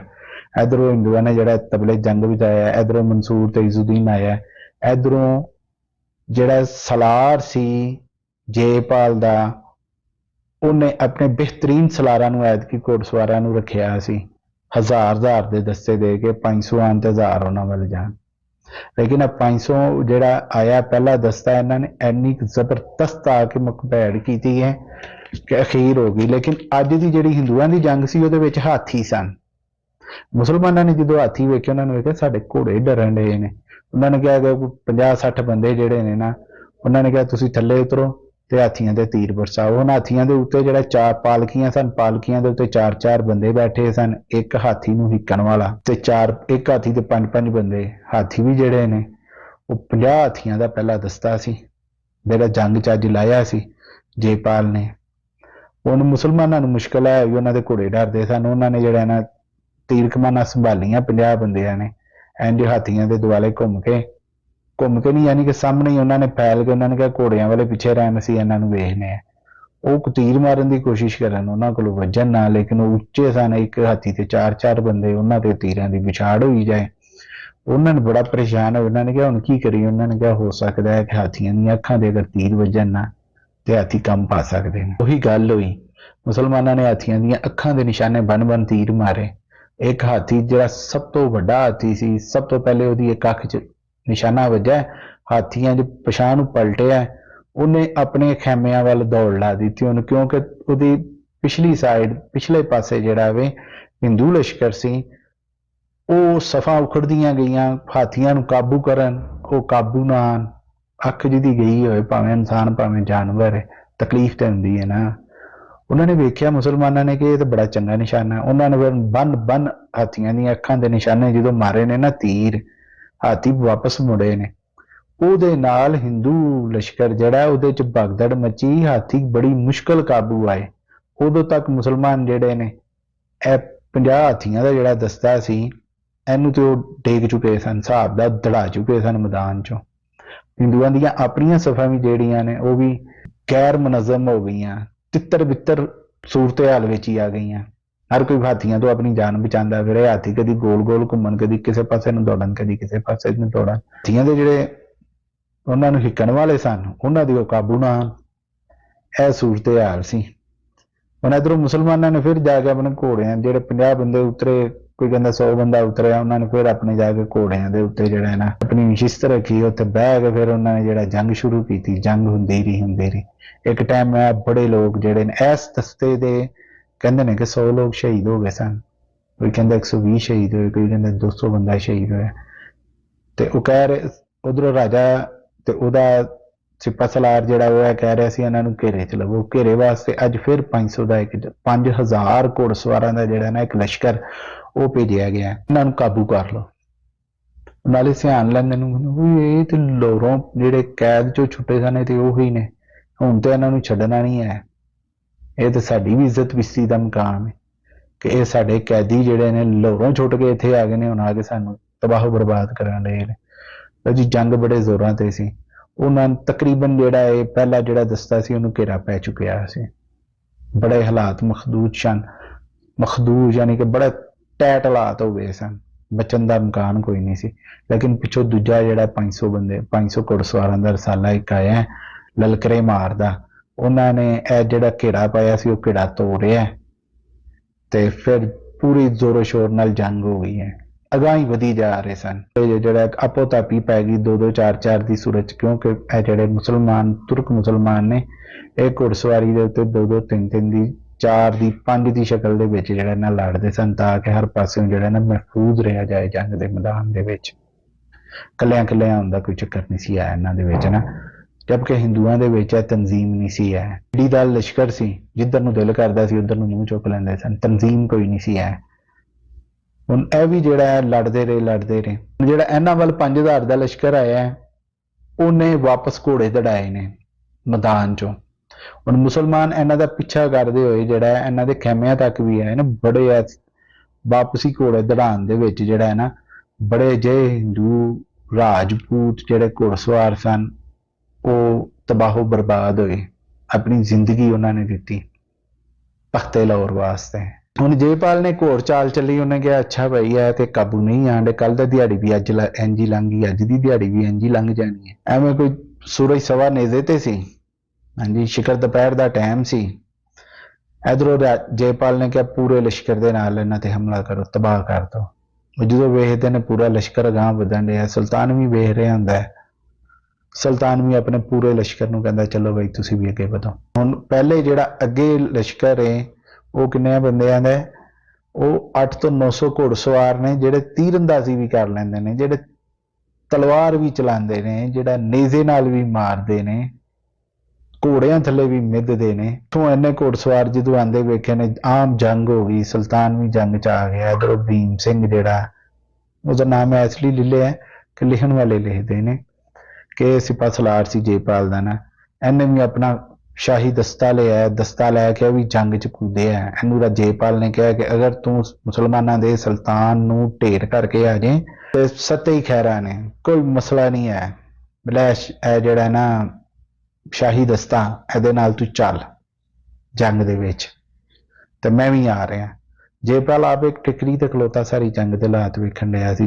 ਭੀਮ ਸਿੰਘ ਅਗਾਂਹ ਨੂੰ ਜਾਂਦਾ ਹੈ, ਉਹਦਾ ਸਿਪਾ ਸਲਾਰ ਜਿਹੜਾ ਸੀ, ਉਹਦਾ ਚੀਫ ਆਫ ਆਰਮੀ ਸਟਾਫ ਜਿਹੜਾ ਸੀ, ਉਹ ਆਪ ਜਾਂਦਾ ਹੈ ਸ਼ਾਹੀ ਲਸ਼ਕਰ ਨੂੰ ਬਾਂਹ ਲੈ ਕੇ। ਜ਼ੇਨਾ ਉਹਨਾਂ ਨੇ ਪਾਈਆਂ ਨੇ, ਹਾਂਜੀ ਇਹ ਪੂਰੇ ਜਿਹੜਾ ਤਕਰੀਬਨ ਲੋਹੇ ਦੇ ਕਵਚ ਉਹਨਾਂ ਨੇ ਪਾਏ ਨੇ, ਟੋਪੀਆਂ ਲੋਹੇ ਦੀਆਂ ਪਾਈਆਂ ਨੇ, ਉਹਦੇ ਖਾਸ ਸ਼ਾਹੀ ਦਸਤਾ ਸੀ। ਉਹਨਾਂ ਨੇ ਜਾ ਕੇ ਸੁਲਤਾਨ ਵੱਲ ਜਾ ਕੇ ਜਿਹੜਾ ਨਾ ਬੜੇ ਭੜ ਚੜ ਕੇ ਹਮਲੇ ਕੀਤੇ, ਲੇਕਿਨ ਸੁਲਤਾਨ ਦੇ ਜਾਨਸਾਰ ਸਨ, ਸਾਰੇ ਮੁਸਲਮਾਨ ਸਨ। ਉਹਨਾਂ ਨੇ ਕਿਹਾ ਹੀ ਜਾਂ ਮਰ ਜਾਵਾਂਗੇ ਇਸ ਮੈਦਾਨ 'ਚ ਜਾਂ ਮਾਰ ਦਾਂਗੇ। ਉਹ ਥੱਕਣ ਦਾ ਨਾਂ ਹੀ ਨਹੀਂ ਸੀ ਲੈਣ ਦੇ। ਵੀ ਕਹਿੰਦੇ ਨੇ ਵੀ ਉਹਦੇ ਕੋਲੋਂ ਨਹੀਂ ਪਹੁੰਚਿਆ ਗਿਆ ਸਿਪਾ ਸਲਾਰ ਕੋਲੋਂ, ਜੇਪਾਲ ਦੇ ਨਾ ਸੁਲਤਾਨ ਸਬਕਤਗੀਨ ਦੇ ਕੋਲ। ਉਹਦੇ ਜਿਹੜੇ ਮੁਹਾਫਿਜ਼ ਨੇ 4 ਚਫੇਰੇ ਉਹਦੇ ਲੜਨ ਡਏ ਨੇ, ਉਹਦੇ ਮੁਹਾਫਜ਼ਾਂ ਦੇ ਹੱਥੋਂ ਜ਼ਖਮੀ ਹੋ ਕੇ ਵਾਪਸ ਆਉਂਦਾ ਹੈ, ਲੇਕਿਨ ਮੁਸਲਮਾਨ ਨੇ ਕਿ ਇੰਨੀ ਕੁ ਸਪੀਡ 'ਚ ਗਾਂਹ ਵਧਣ ਡਏ ਨੇ, ਜਿਹੜੇ ਪਿਆਦੇ ਨੇ ਉਹ ਵੀ ਤਬਾਹੀ ਫੇਰੀ ਜਾਣ ਰਹੇ ਨੇ, ਘੋੜਸਵਾਰੀ ਵੀ ਤਬਾਹੀ ਫੇਰੀ ਜਾ ਰਹੇ ਨੇ ਜੰਗ ਦੇ ਮੈਦਾਨ ਦੇ ਵਿੱਚ। ਸਵੇਰੇ ਦੇ ਜੰਗ ਦੇ ਸ਼ੁਰੂ ਦੇ ਵਿੱਚ ਹਾਥੀਆਂ ਨੂੰ ਤਾਂ ਵੈਸੇ ਉਹਨਾਂ ਨੇ ਦੜਾ ਦਿੱਤਾ ਕਰ ਕਰਕੇ। ਇਹ ਜੀ ਸਾਰੀ ਜੰਗ ਦਾ ਮਾਮਲਾ ਸੀ। ਟਾਈਮ ਹੋਇਆ ਅੱਧੀ ਦਿਨ ਤੋਂ ਬਹੁਤਾ ਦਿਨ ਜਿਹੜਾ ਲੰਘ ਗਿਆ, ਸ਼ਾਮ ਦਾ ਟਾਈਮ ਹੋਣ ਵਾਲਾ ਸੀ। ਭੀਮ ਸਿੰਘ ਜਿਹੜਾ ਜੇਪਾਲ ਕੋਲ ਜਾਂਦਾ, ਉਹਨੂੰ ਕਹਿੰਦਾ ਮਹਾਰਾਜ ਬਚਣ ਦੀ ਕੋਈ ਉਮੀਦ ਨਹੀਂ, ਨਿਕਲੋ, ਬਿਹਤਰੀ ਇਹਦੇ 'ਚ ਇਹ ਜਾਨ ਬਚਾ ਕੇ ਨਿਕਲੋ। ਕਹਿੰਦਾ ਕੀ ਕਹਿ ਰਹੇ ਆ, ਅਸੀਂ ਹੁਣੇ ਜੰਗ ਜਿੱਤ ਜਾਣੀ ਹੈ, ਹਜੇ ਜੰਗ ਹੋਣ ਡਈ। ਉਹਨੇ ਕਿਹਾ ਜੰਗ ਹੁੰਦਾ ਨਹੀਂ, ਤੁਸੀਂ ਵੇਖਣ ਨਹੀਂ ਡੇ ਮੁਸਲਮਾਨ ਕਿਵੇਂ ਅੱਗੇ ਵਧੀ ਆ ਰਹੇ ਨੇ, ਇਹ ਹੁਣੇ ਉਹਨੇ ਸੁਬਕਤਗੀਨ ਨੇ ਤੁਹਾਡਾ ਆ ਕੇ ਧੌਣ ਲਾ ਦੇਣੀ ਹੈ। ਉਹਦੇ ਦਿਲ 'ਚ ਬੜਾ ਡਰ ਪੈ ਜਾਂਦਾ ਹੈ। ਕਹਿੰਦਾ ਤੂੰ ਵੀ ਜ਼ਖਮੀ ਹੋ ਗਿਆ, ਸਲਾਰ ਵੀ ਜ਼ਖਮੀ ਹੋ ਗਏ ਨੇ। ਇਧਰੋਂ ਜਿਹੜਾ ਨਾ ਜੇਪਾਲ ਤੇ ਭੀਮ ਤੇ ਉਹ ਬਾਕੀ ਸਿੱਲਾ ਦੱਤ ਤੇ ਇਹ ਉਹ ਜਿੰਨੇ ਵੀ ਹੁੰਦੇ ਨੇ, ਉਹਨਾਂ ਸਾਰਿਆਂ ਪੰਡਤਾਂ ਨੂੰ, ਬ੍ਰਹਮਣਾਂ ਨੂੰ ਤੇ ਆਲਾ ਖਾਨਦਾਨ ਦੇ ਰਾਜਪੂਤ ਜਿਹੜੇ ਫੌਜੀ ਅਫਸਰ ਸਨ, ਉਹਨਾਂ ਨੂੰ ਉਹ ਘੋੜਿਆਂ ਤੇ ਬਹਿ ਜਾਂਦੇ ਨੇ ਤੇ ਦੌੜ ਲਾ ਦਿੰਦੇ ਨੇ ਲਾਹੌਰ ਵੱਲ। ਲਾਹੌਰ ਦੇ ਰਾਹ 'ਚ ਪਿਸ਼ੌਰ ਆਉਂਦਾ, ਪਿਸ਼ੌਰ ਵੱਲ ਦੌੜ ਲਾ ਦਿੰਦੇ ਨੇ। ਜਦੋਂ ਹਿੰਦੂ ਲਸ਼ਕਰ ਵੇਖਦਾ ਕਿ ਜੀ ਇਹ ਤੁਹਾਡਾ ਰਾਜਾ ਦੌੜ ਗਿਆ, ਸਾਡੇ ਜਿਹੜੇ ਨੇ ਸਲਾਰ ਸਾਰੇ ਦੌੜ ਗਏ ਨੇ, ਉਹ ਵੀ ਵਿਚਾਰੇ ਪਿਛਾਂ ਨੂੰ ਦੌੜਦੇ ਨੇ। ਕੋਈ ਕਿਸੇ ਪਾਸੇ ਨੂੰ ਦੌੜਦਾ, ਕੋਈ ਕਿਸੇ ਪਾਸੇ ਨੂੰ ਦੌੜਦਾ। ਲਸ਼ਕਰ ਤਿੱਤਰ ਬਿੱਤਰ ਹੋ ਜਾਂਦਾ। ਜਿਹੜਾ ਮੁਸਲਮਾਨਾਂ ਦੇ ਇੱਥੇ ਆਉਂਦਾ ਜਾਂ ਉਹ ਪਨਾਹ ਮੰਗ ਲੈਂਦਾ, ਜਾਂ ਉਹ ਕਤਲ ਹੋ ਜਾਂਦਾ, ਜਾਂ ਜ਼ਿੰਦਗੀ ਤੋਂ ਪਨਾਹ ਜਾਂ ਦੁਨੀਆ ਤੋਂ ਪਨਾਹ। ਬੜੀ ਕਤਲੋਗਾਰਤ ਹੁੰਦੀ ਹੈ। ਬੜਾ ਹਿੰਦੂ ਜਿਹੜਾ ਹੈ ਉਹ ਬੜਾ ਕਤਲ ਹੁੰਦਾ ਵੇ। ਮੁਸਲਮਾਨ ਵੀ ਆਇਆ ਜੰਗ ਦੇ ਵਿੱਚ, ਜਿਹੜਾ ਘੱਟ ਜਿਹੜਾ ਸ਼ਹੀਦ ਨੇ ਬੜੇ ਹੋਏ ਸਨ, ਲੇਕਿਨ ਇਹ ਜੰਗ ਦਾ ਇਖਤਤਾਮ ਇਸ ਤਰ੍ਹਾਂ ਆ, ਬੁਜ਼ਦਲੀ ਜਿਹੜੀ ਦਿਲ 'ਚ ਬਹਿ ਗਈ।